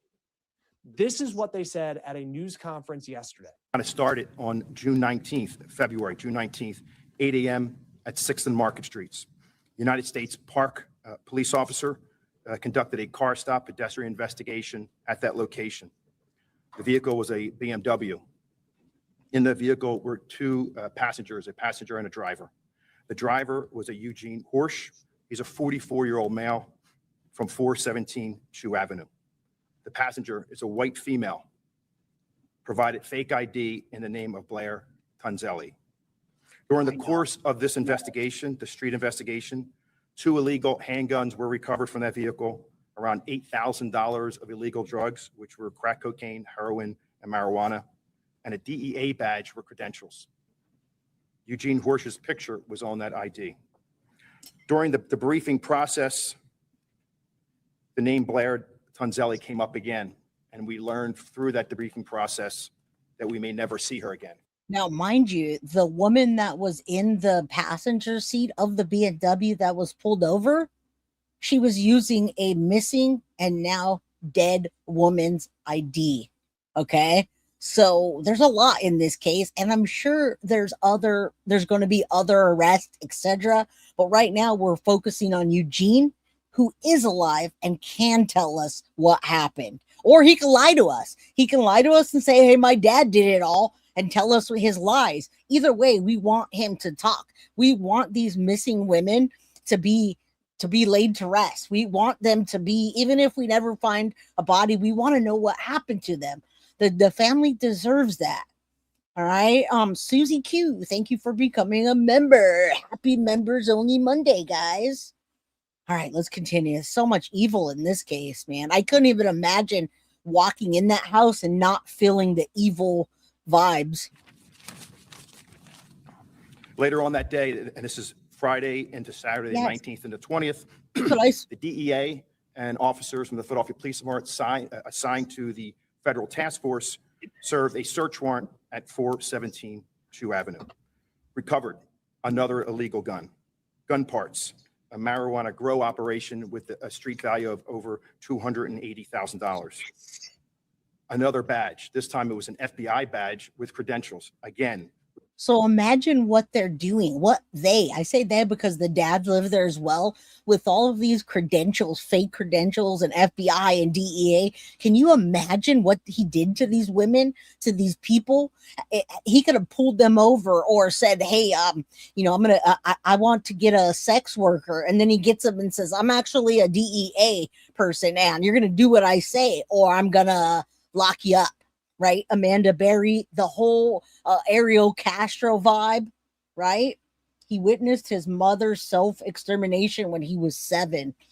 Wow. Well, you look at him now, you look at him here, Eugene Horsch, 44, and his father, Raymond Charles Horsch, and they both lived in the same house all the way up until his father died in 2025.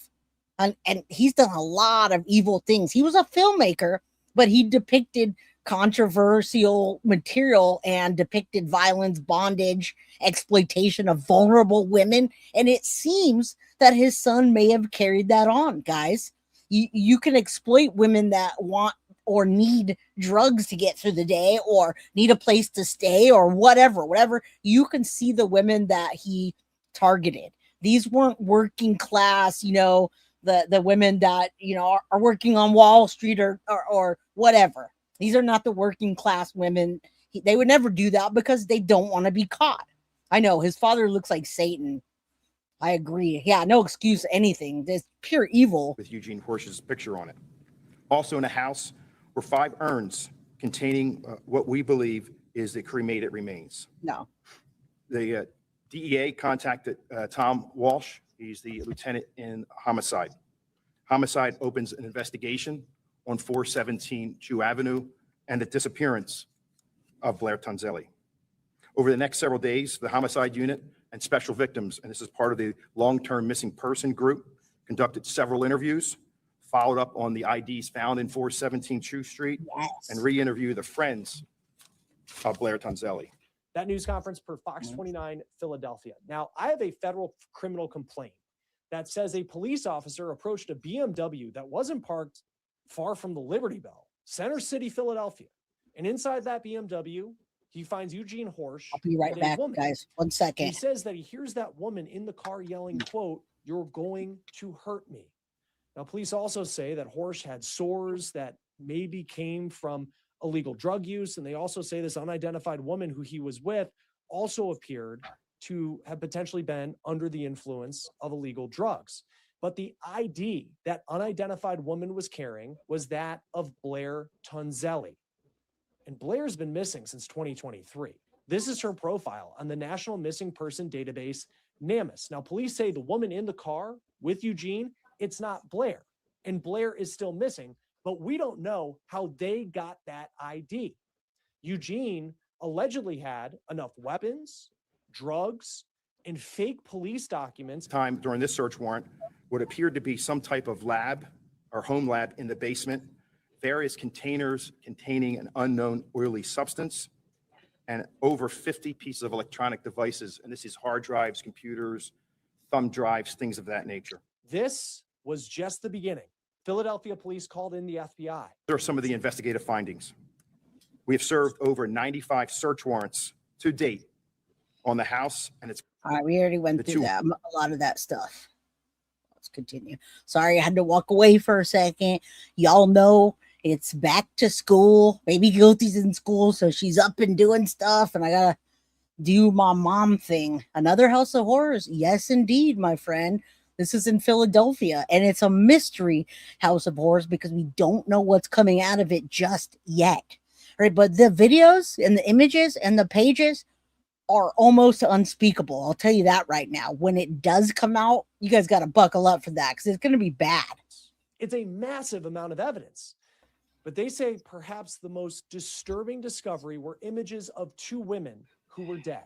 While searching the first hard drive, homicides detectives found the images and video of what appeared to be 2 deceased females. Those females had been identified. We know who they are. This is new territory. But listen, guys, they're only identified by the video. They were alive in the video at first, and then they weren't, okay? They were alive, and then later they found them dead. So that's where we are with this. We saw a lot of this. We don't need to go through this again. I just wanted to.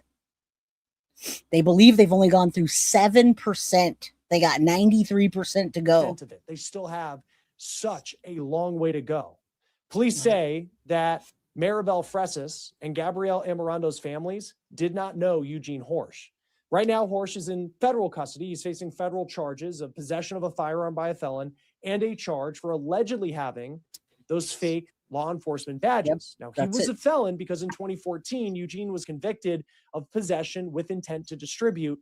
And back then, he was sentenced to 2 to 4 years in prison.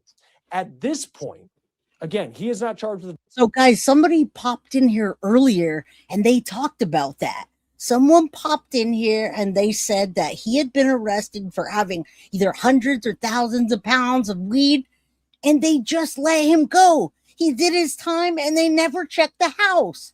Snuff films. And I think that there are snuff films, Whip Dad. I absolutely think that they all, not only did they have the PORN, but they had sadomasochism. And you guys know what that is, right? It's hurting someone and getting sexual gratification out of it. But I absolutely think that there were some snuff films involved. Yes, Crazy Jane. There's a lot, but I'm trying to cover it all right now. So like Kathy's like, wait, when did this happen? But it happened. It barely started on June 19th, 2026. And from June 19th to 2026 to August, now they've got 95 search warrants and they're digging up the house. They're looking for anything and everything. All right. And they're not telling us exactly what they found other than videos or pictures that depict something or other. Violent crime. He's not charged with murder, but he's next due in court on those federal charges on September 8th. We want people that were inside that house to call us. We want people that engaged in any way with Eugene or Raymond Charles to contact us, because we want to put this timeline together. We want to see all their interactions. This is, as Lieutenant Walsh said, one or two largest investigations that homicide's going to handle. Joining us now to talk more about this is retired NYPD Detective David Sarney. Always great to have you here on Law and Crime. There's a lot to unpack with this one. But I think at the crux of it, with these two young women who police believe now are dead, they were missing, they believe they're dead. You have video, but you don't have a body. So what can you do with that if you're Philadelphia police? Well, that is the issue. Thanks for having me. You know, when you talk about these cases, this doesn't develop unless the police officer makes that stop and interaction. And this cascaded into something that they didn't expect to be. So now you have a missing person in the ID. You've gotten to you're able to get search warrants for the house. Now you've got information about missings from there. To deal without no body, no case. And a lot of times, you know, a lot of times what happens, Channel 53 is it will pick up like subtitles and it will say Chew just based on what someone said. But yeah, Chew Avenue, West Chew Avenue, not Chew Street. All right. Thank you. Thank you for that. This is just the first episode of many that we're going to cover this. So don't worry. We'll get our facts straight. This is going to be insane because he obviously learned from Papa and it's been happening for decades. If they have lived at the property for that long, I expect a lot more. I do too, Whipped Out. Absolutely do. Trying to hype you, but I'm not. Well, you can't yet, Lori. You can hype me once once this video is over. Thank you. I appreciate you. Come on in, hang out with us for a minute.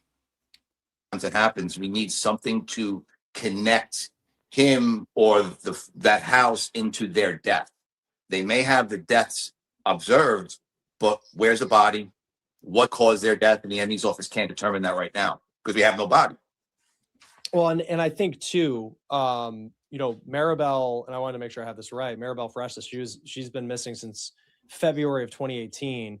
Gabrielle Amarando has been missing since 2012. I mean, that is such a long period of time for someone to have not been seen. Yep. How does that complicate things? Where it's like, we don't even know when they, we don't know how they knew Eugene Horsch. We don't know when they would have gone into the home. We don't know if they were in the home. We don't know where this video came from, where it's like, it's easy on the outside to look and say like, well, someone might say, I'm not saying it, that, Eugene definitely had something to do with this. Everything's alleged at this point. He has been charged with murder. But at the same time, like, there's so many steps, it seems, that law enforcement is going to have to piece together on this to figure out exactly what happened. Because what you're doing now with the investigation is you're doing a search warrants. They had 95 search warrants. That's an immense amount of work on that. Interviews of the neighborhood, people in the neighborhood determined what was going on in the house. And looking at the house's condition, it didn't look like a regular house. I mean, the windows are barricaded up, boarded up. And then you had these surveillance cameras. So it sounds like this may be kind of a typical thing in that area, right? I mean, when I saw that Ariel case, Oh my God. It's okay. Tiff, just, whatever. All right. So yeah, when you look at the house and the way it is, it doesn't look that different than other ones in the neighborhood, I think. All right, I think, but I'm not sure. This is some evil, not sure I want to know. Yeah, BJ, you might not want to know. If you're not a true crime, if you're not a true crime creator, or you don't really, you're not keeping up on these cases, it's a lot. And I don't think the full depravity is going to come out for quite some time, so you won't have to worry about it. All right, but yeah, this case is just, we're going to break down some of the forensics in the investigation that they have after this, and then class will be dismissed. So something's going on there of ill repute, or I mean, it's probably a crack house in a sense. It's called crack houses, shooting galleries, whatever it is. So we have to find the connection of those individuals to the defendant in this case, and all you have is video. So there needs to be more. And here's the thing I always say is, there's no crime in being missing. It's what causes the missing to become criminal. So we don't know the relationship, how he had video of them was it video from the house? Was it video from another location? There is hundreds of thousands of hours of video you're going to deal with. You have 70,000 videos, over 500,000, 600,000 photos and stills and manifest and readings and documents. It's going to take time. The problem is there are no bodies. There's no connection of their demise at this time to any action by the defendant or anything done in the house yet. What do you make of the sheer volume of videos and images? Just, I don't even know what's on them, but just the fact that someone would have that in their house. Well, that's the thing, that's why the cameras are there. You're gonna have to review the cameras. How far do the videos go back to? Did they store them on hard drives or USBs? That's what they're doing now. So they've got all of the digital evidence, and now it's gonna take time to review. And the amount of personnel to do that, do it well, do it properly. Now, think of it this way. All of the drawings and the videos and the images, guys, his dad was producing these things before he passed away. He was making films. He was making sadomasochist films, etc. So where does the evidence start and where does it stop? Who filmed it? Who did it? Who's involved? Who's in it? We really just don't know yet. All right. And those of you guys, don't worry about it. I know there's a lot. I know you guys support Guilty of Crime, and a lot of people are going back and forth, and they're seeing the junk right now that's being streamed. The whole Stephen Stearns saga. That shouldn't even have happened. But don't worry.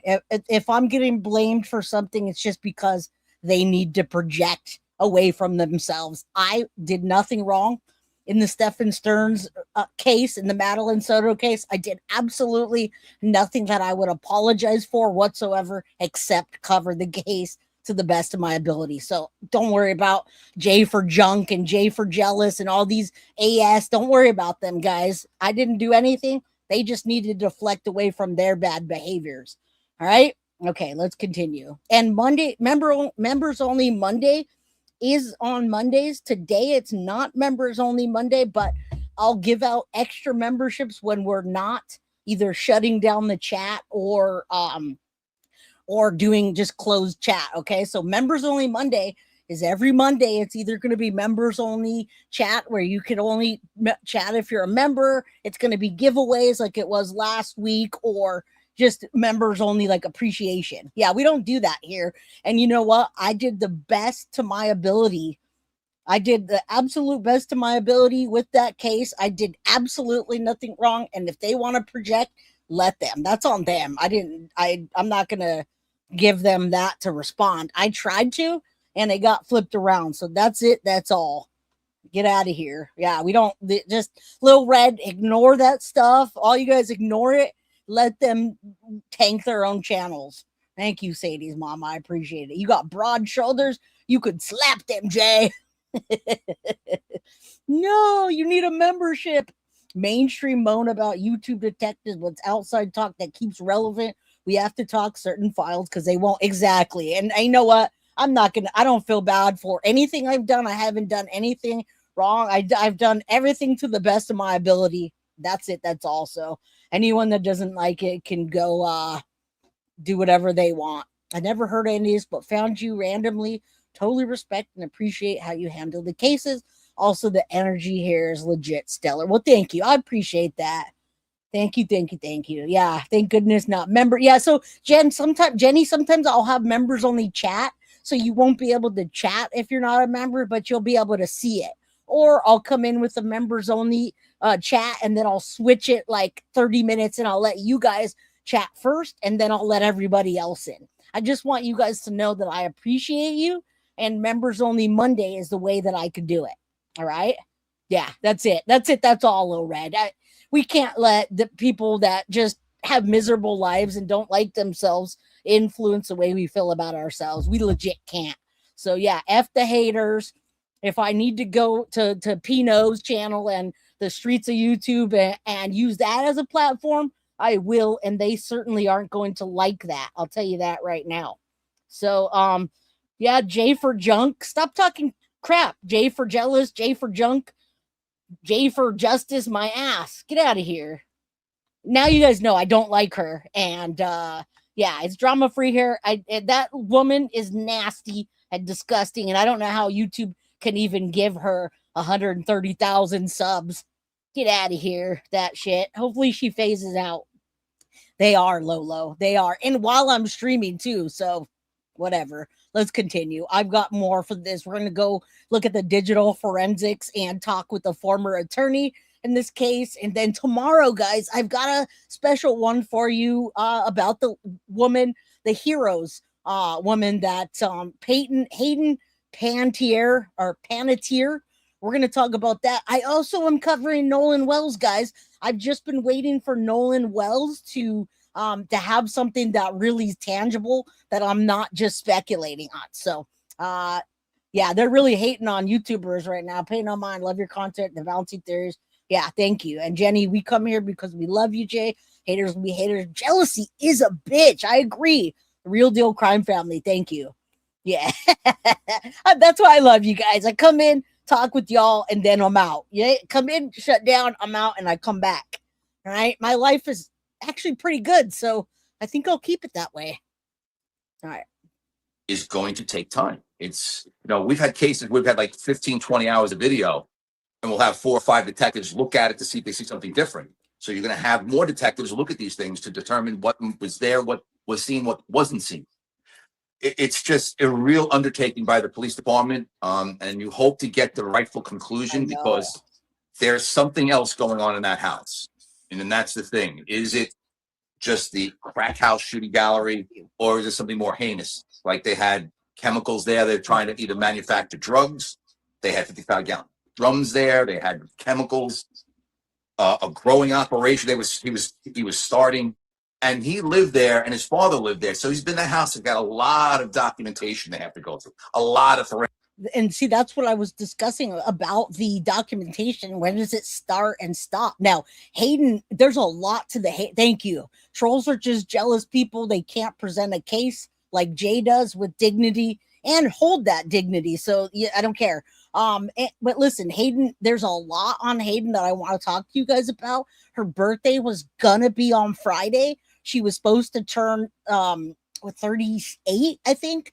Her birthday was coming up, guys. And even the things before that, there's some Epstein connections in there. There's connections with other crazy things that are kind of conspiracy-ish, but it's not a conspiracy the way that Hayden died. And so I want to make sure that people understand what happened and just kind of, I want to go over it like I did with the Perez Hilton case. It's not always true crime, but it could be a crime, and it's a trending topic. So that's what I'm going to start bringing to Guilty of Crime as well. All right. Yeah, absolutely. Absolutely. Love it. Hashtag Jader. She was going to be 37. Okay.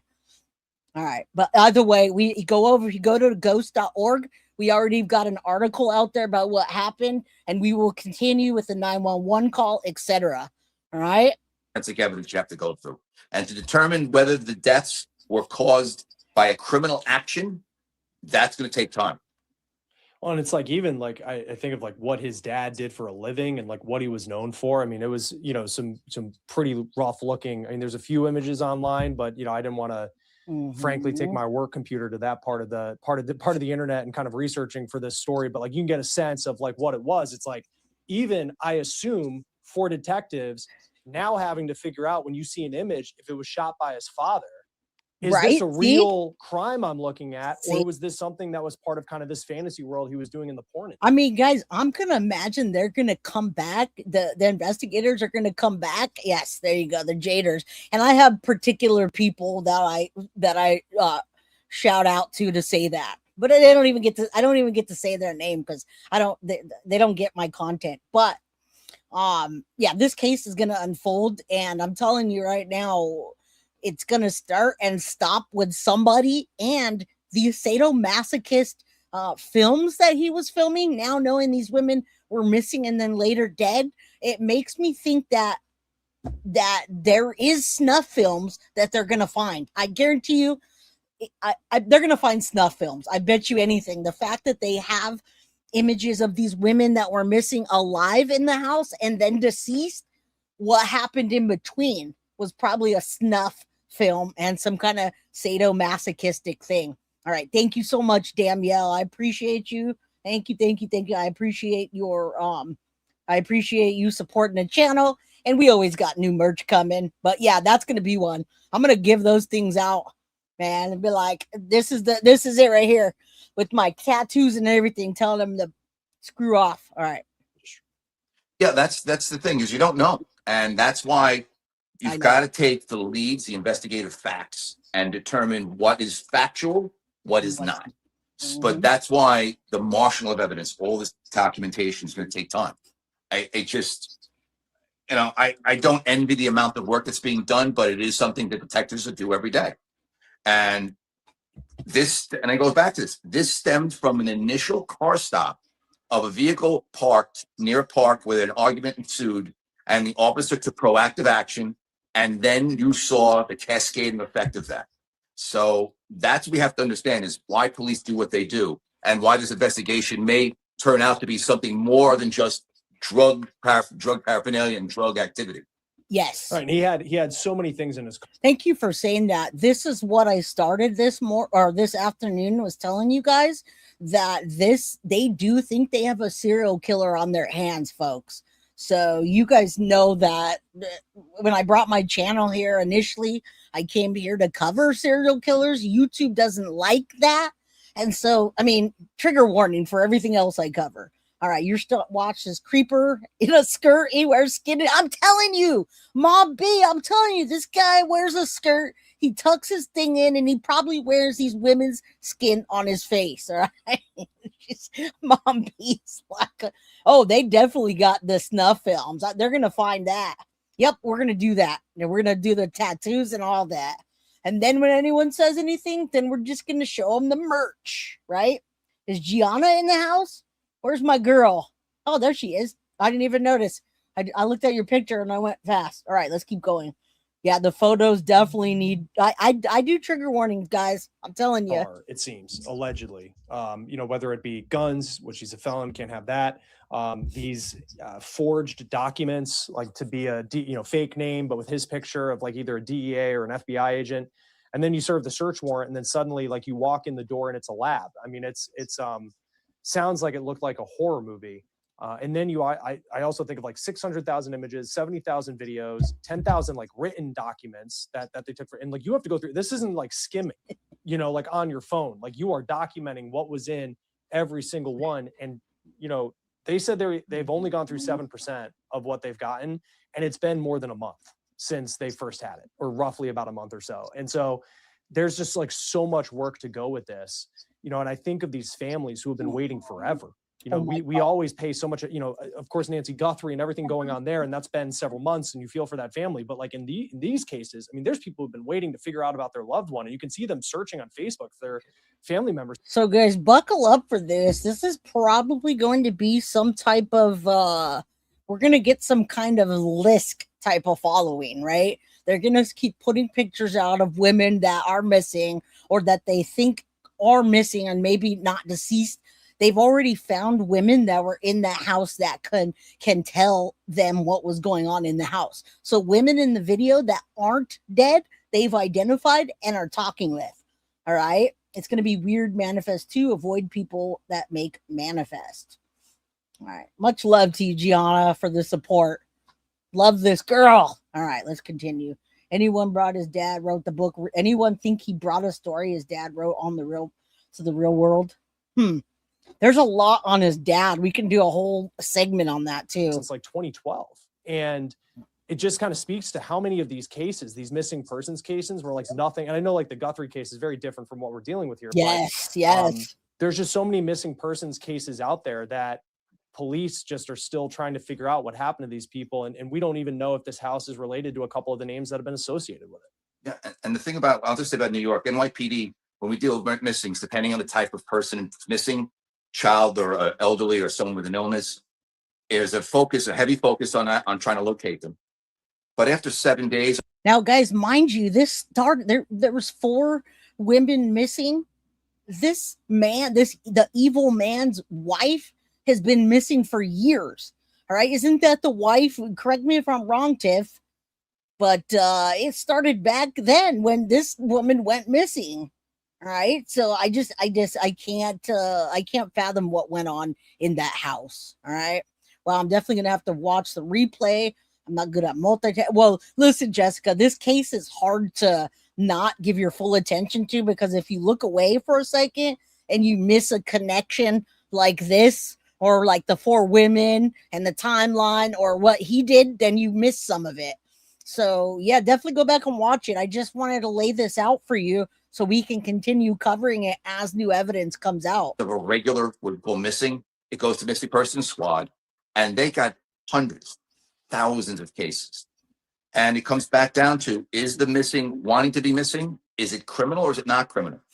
And when we find this situation, it looks like something happened. We can't determine criminality yet.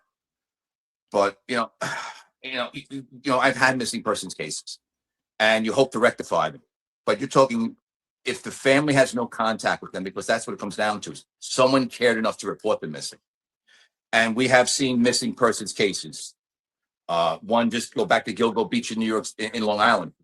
We've had situations like this in the past. We've had people go missing and we don't know where they are. Is it criminal or not? I think we're going to have another one of these cases, guys. There's no bodies this thus far, but there's a lot of things going on that point to where the bodies may have been dissolved or poured down or what have you. I know the Gilgo Beach as well just boggles me how that started, and the women missing, and it's almost very similar in this case. All right, this is the last person that went missing that we know of connected to this house, and that is Tonzelli. All right, Blair Tonzelli. They used her ID. The woman that was in the passenger seat of the BMW was using a dead and missing woman's ID. The Gilgo Beach, we found those were criminal, but there are thousands that just like these 2 individuals who went missing and no one knew where they were. I think the last known location was in Kensington, in the Philadelphia suburbs. And unfortunately, I'm from New York. Kensington is known to us in New York of what kind of area it is. And you could see just by the defendant in this case that he's, besides being a user, he's also a distributor of some sort. And they also did a good thing. They went federal with this case because a federal charge will hold a lot longer than a state charge. Yep.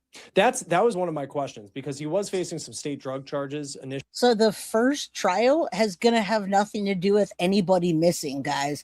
The first trial is coming up September 8th, and it is going to involve the weapons and the drug charges. All of those charges are coming first. Those are the federal charges.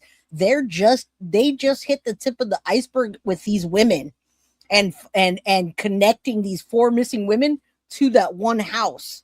All right.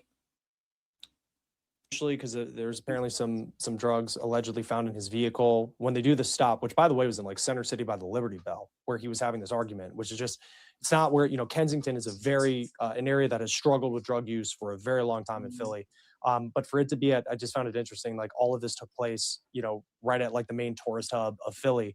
But when it comes to the charges, like he's charged with having these fake documents alleging that he was like a DEA agent, federal agent, and then having a gun as a felon. Like next time, when it comes time for bond and all of that, like what's the likelihood that they can keep this guy behind bars if they're still trying to figure out what was on these videos and, whether we're dealing with something here that could be something as serious as murder. Well, that's why the federal charges are pretty good, because he was not only possession of a firearm, but they were defaced. The serial numbers were removed. So that ups the charge. And it was the reason I think that's why you went federal is because you have a better chance of holding him in. We've seen, unfortunately, in Pennsylvania and Philadelphia particularly, gun possession, drug possession, you're in and out.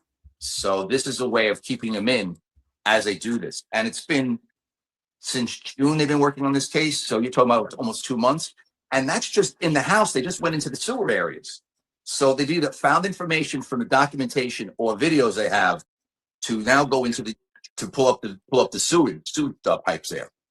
So they're looking for something, and they just have to get to the circumstances on it. On the sewage pipe, because I know they like excavated the home, like they're underneath it. They're trying to figure out like what, if any. Now listen, that's why after this segment, I want to show you the attorney talking about the forensic investigation, so you know what they have uncovered and what they haven't uncovered and what they haven't told us.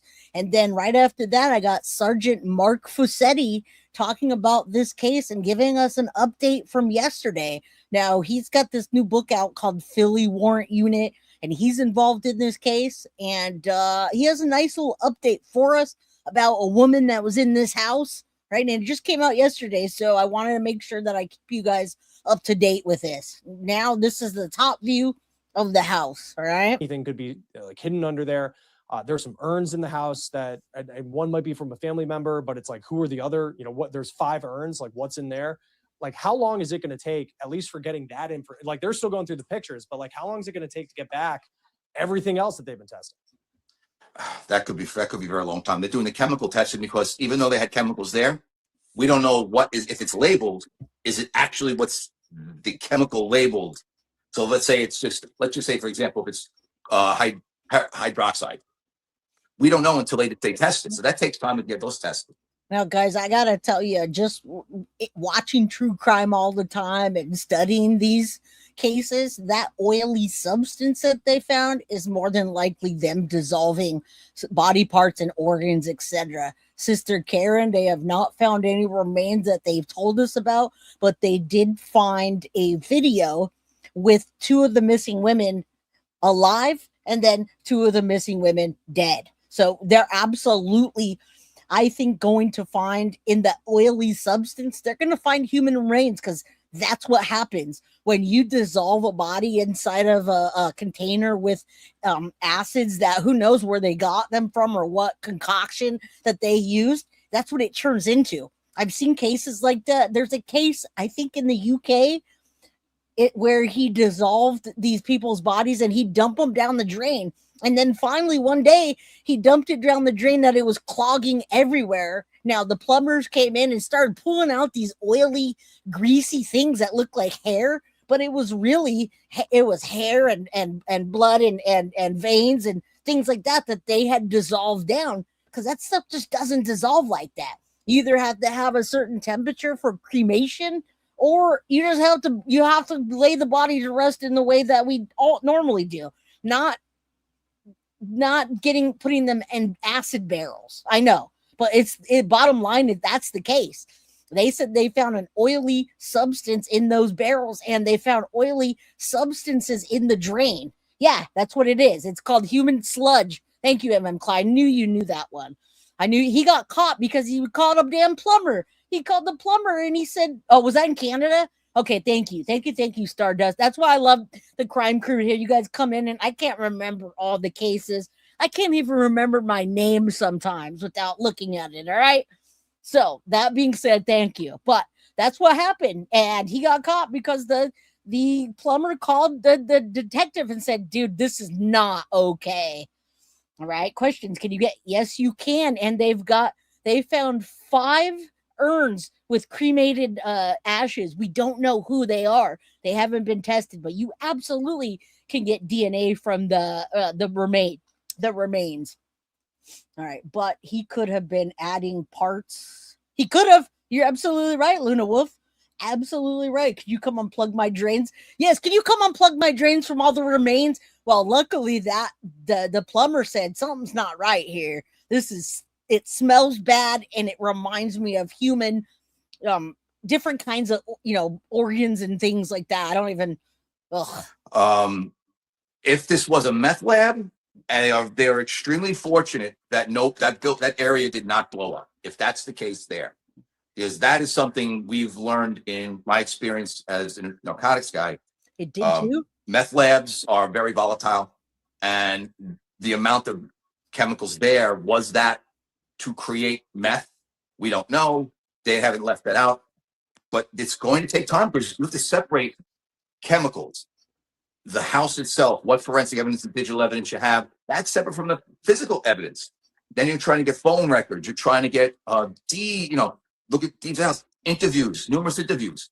I guarantee you have probably police going into Kensington to see if there's any photos or videos, and also through NamUs, which is a database for missing individuals or people who've been identified as missing. They're going to look at that too. So anything they're doing, they're going to have to coordinate all this. It's a lot of work, and I say this, it's a great deal of work to do. Yeah, and they called in the FBI, and so we'll see what's going to happen next in this case. Very disturbing. I mean, that was the thing, is like just kind of reading through it today, and I just think of the first people to go into that house, and they say they found like a lab.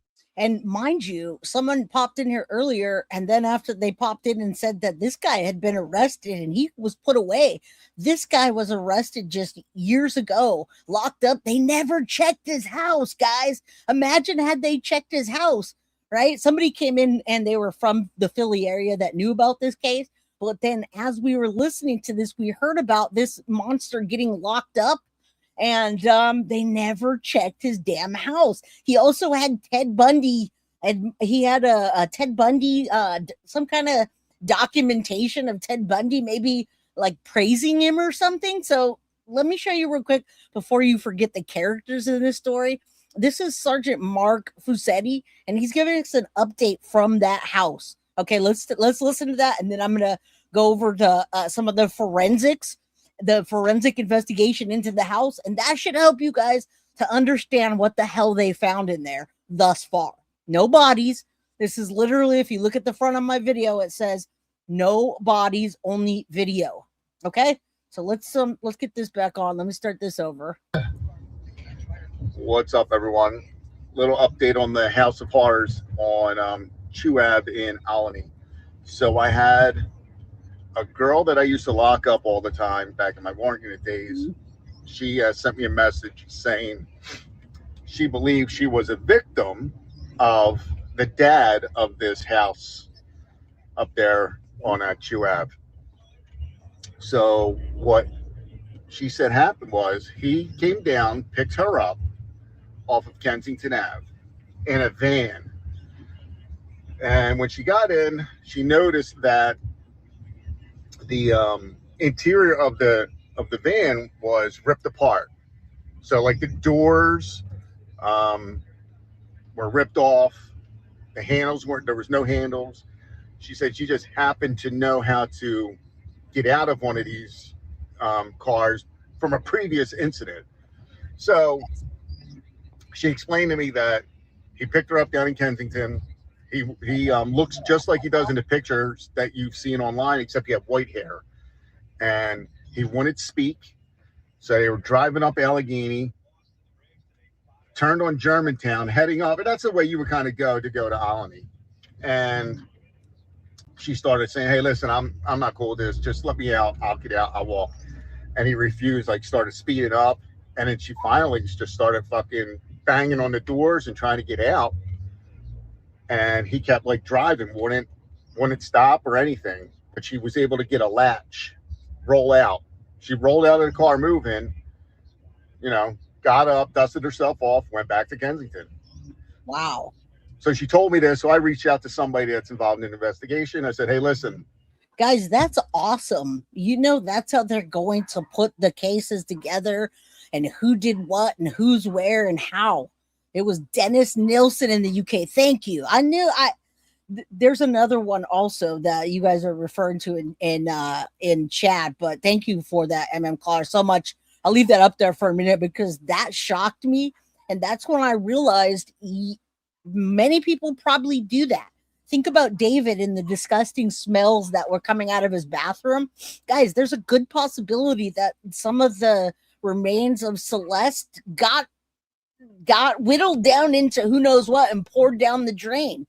I'm telling you, he didn't just have a body sitting out there smelling, and there was parts missing of Celeste Rivas Hernandez. Okay, so something happened somewhere.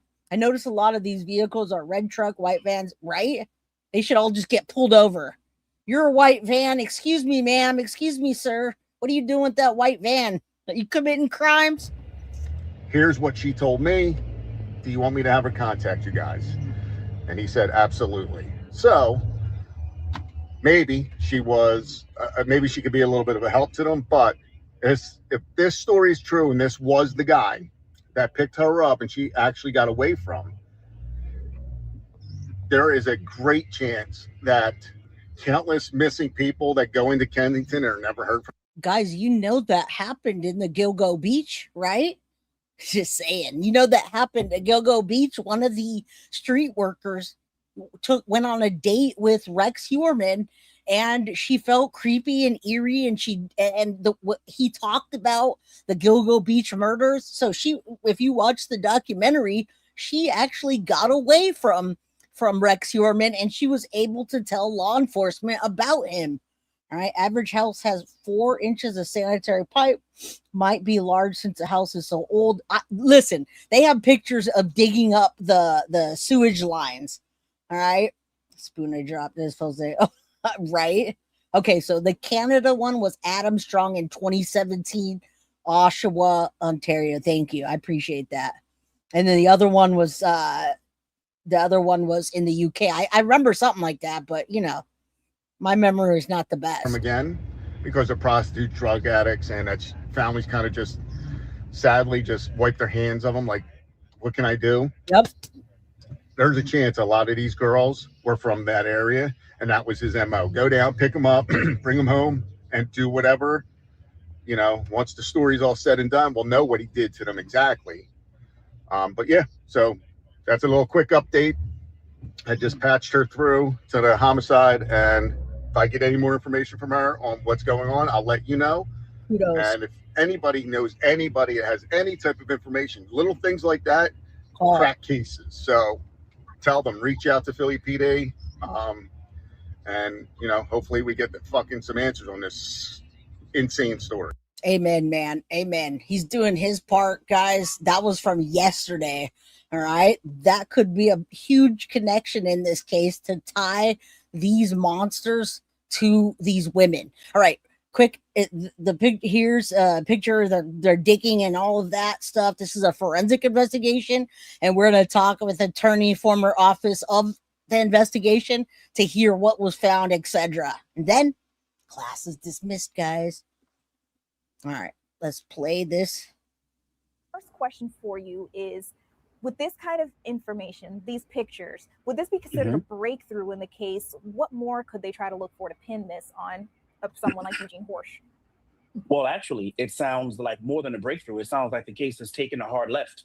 Wow. This case originally began with drugs and guns and illegal weapons and fake IDs and perpetrating imagery of federal agents. And it began one way. And then at some point during the course of the investigation, it's turned into a missing persons / homicide investigation.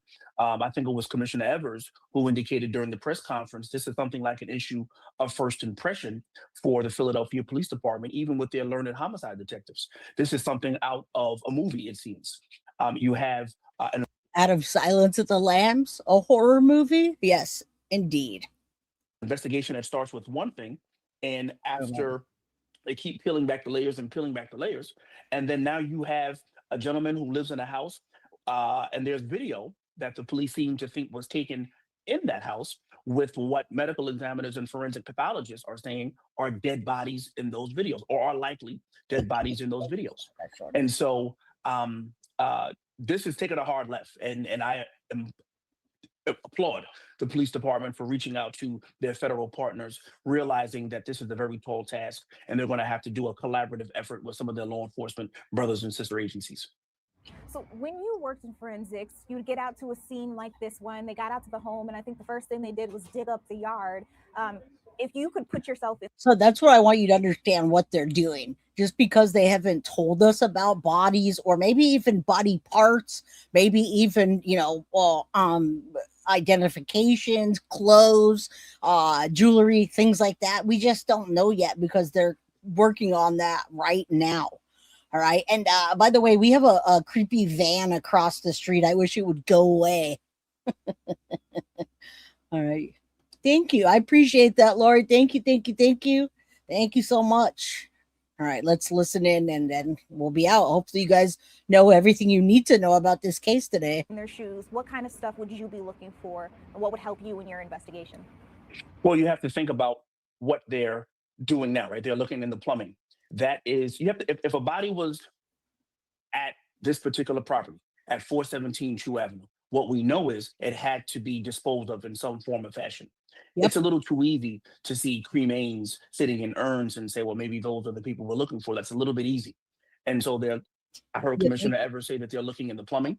They're checking the plumbing traps. There is a questionable liquid there that may be a corrosive material that they're having tested. That's significant, because if the bodies are not able to be discovered, you have to begin to wonder then how were they disposed of?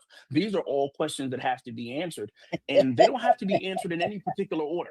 You just have to get the answer to these questions, and a thorough investigation will start to unpack that for you. And let me ask you this, because I asked you over the phone when we were trying to determine where we would take this interview. So one of the things that I was really interested in is you find photos, but you don't find a person, you don't find a body. So how do you link the two so that you can further the investigation? Well, think about it. These people, these women were not missing for a little bit of time. I believe the commissioner said one was missing since 2018, and I think the other since 2012. So these are not missing persons who have been going for a little bit of time.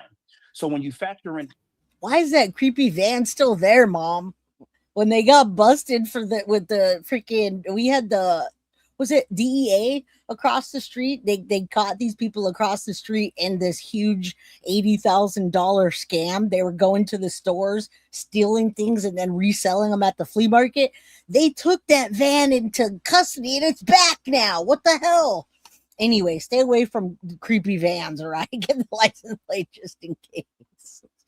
Oh man, that's funny. Yeah, you creepy vans, stay away from them. How long that these women have been missing, have not contacted their loved ones, haven't spoken to their family, haven't surfaced anywhere. They've left no digital footprint anywhere, and we live in a digital world. They have been off the grid for a very long time. To see them in a video that, if it has not been altered, they appear to be deceased. I think that is absolutely a step toward probable cause for a warrant for arrest of Mr. Horsch. Now, I think it's also critical that Mr. Horsch has been living at this property for a very, very long time. Prior to him, his father lived at that property until his recent passing. So this is where we're gonna get a big block in the case where we don't know much. You got the Belgian Malinois. Look at you, all fancy with your Malinois. No one's gonna mess with you. All right. Oh no, guilty of crime. They're watching you. Right? Come watch me, please. I don't mind being on the stage. I'm on the stage right now. Let's go. All right. You got a pity. Tell your children never walk by a van. I don't even let my children walk on the damn street. A pity anyone goes through any of our search histories, right? No, they already came, guys. There was a raid like 5-6 months ago, Mom. There was a raid across the street and they raided the crap out of it and they took all of that, but then they ended up back there. So who knows? All right. A Malinois, a fancy Malinois. Just last year in 2025. And so it's not a situation where someone else lived there or this was a rental unit. This is somewhere that he has legacy and family ties with for decades. And so when you have a video that police seem to believe, and they'll have to prove this, of course, but that video was taken in that property. And I'm also made to understand that there were videos of those women alive. So if you have videos of the women alive, and then videos or photographs purporting to show the women now deceased that are taken at that property, that is under your control for the last few decades, I think we're working our way toward Good. probable cause for an arrest for their homicides. So you're saying it's not that big of a stretch to suggest that if you saw them alive, now you see them dead, and it's possibly in the same area, it's not that big of a stretch to say you may have done it. Well, you may have had something to do with it, and what they're looking for now, with respect to going back, they have served 95 warrants, search warrants on this one property. 95 search warrants. I really just want you to understand the scope and the magnitude of the undertaking. I want to understand that too. 95 is a lot, but that means that when each warrant they got, they were very specific, right? We got to go in the room, into this and then that, if they have a safe, every little thing, every shed, everything has to have a warrant. 95 warrants. Now we're good. You know what? Our neighborhood's pretty good. Everybody bought these houses 30 years ago, and we all still live here. It's just the damn people across the street that, you buy a house and then you rent it out, and you got these jackasses. So, yeah, you're safe if the feds are outside. All right, 95 search warrants, guys. Let's get to it. That's happening right now. Almost 100 search warrants. So they are really making every effort at dotting I's and crossing T's. And they're back again now, looking at some other portions of this particular property where I think, were just walking back and forth before. Now that we know that there's perhaps a corrosive material that obviously has a different effect on body and bone and tissue and whatnot. And so they're looking in some other places with hopes of finding microscopic bone, with hopes of finding dental matter, with hopes of finding human tissue, because they want to be able to put forensically those women in that property. I'm glad you went over the numbers, because now I want you to put your attorney hat on. So 95 search warrants. They're looking into 600,000 images, 70,000 videos, and we're hearing 10,000 pages of writings, manuscripts, and even drawings in this case. As an attorney, if you hear the police have that kind of evidence that they're looking into, what's going through your head? Well, that just tells me there's a treasure trove of information that potentially may do something, but it really does. You see how blocked off that is and how much work they've been doing on that house in that case. That's pretty extensive, guys. And hey, yappers are fine too. Okay, ask Mama Pearl. The dogs don't let her come past a certain door without telling us. All right, my dogs will say, someone's in the house, Mom. And they don't stop telling me until I'm like, okay, someone's in the house, or someone's walking up to the fence, Mom. 600,000 images. Now, Luna, remember, those images come from that house in general, come from the dad, and then the dad passed away in 2025, and this Eugene Horsch guy was there as well. So where does that cross over? You're in Los Angeles, you're used to crime. It's 2026. We're used to crime. And if I have my attorney hat on the way in which I always do, those numbers don't frighten me initially, because I haven't heard of any evidence linking Mr. Horsch directly to those women's disappearance. Or you have to put Mr. Horsch at the property at the time those women were killed, if in fact, respectfully, those women are in fact deceased. And so I think it moves the needle. Right, I'd be misleading you if I didn't tell you it doesn't move the needle, but it certainly is not a slam dunk, as is the saying. But it does move the needle for probable cause for an arrest. It's never a slam dunk. All right, now it's a different animal together. Okay, we're testing. They have all the tissue to test forensically. FBI partners, move it along. Okay, he didn't act like we know. I got one more quick clip. This discussion's done. I just want to show you the images show two deceased women in the Philly home, and this is what they know. These two women being alive and then dead, they're going to get pinned on somebody. Now, whether they find DNA or not, this is going to go to trial, guys. This is going to go to trial for all of this stuff, and hopefully this guy's held accountable. This is the monster that was pulled over in the BMW with the woman using the dead woman's ID. Okay, this is where it started off.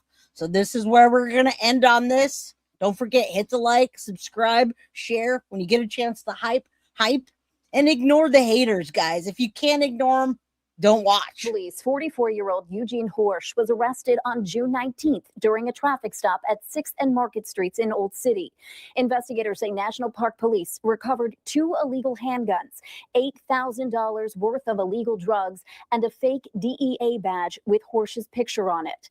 Police say a passenger in Horsch's car provided a fake ID with the name of Blair Tonzelli, a local woman who remains missing. During the debriefing process, the name Blair Tonzelli came up again, and we learned through that debriefing process that we may never see her again. Investigators say they have since served more than 95 search warrants on Horsch's Olney home, discovering a marijuana grow operation with a street value of close to $300,000, another illegal gun parts, a fake FBI badge, 5 urns with suspected cremated remains, a home lab in the basement with containers of an unknown oily substance, which is currently being tested, and more than 50 pieces of electronic devices with a, quote, astonishing amount of digital information, including hundreds of thousands of pictures, videos, writings, manuscripts, and drawings. Criminal defense attorney Shaka Johnson was on our streaming show, Philadelphia Live, earlier tonight,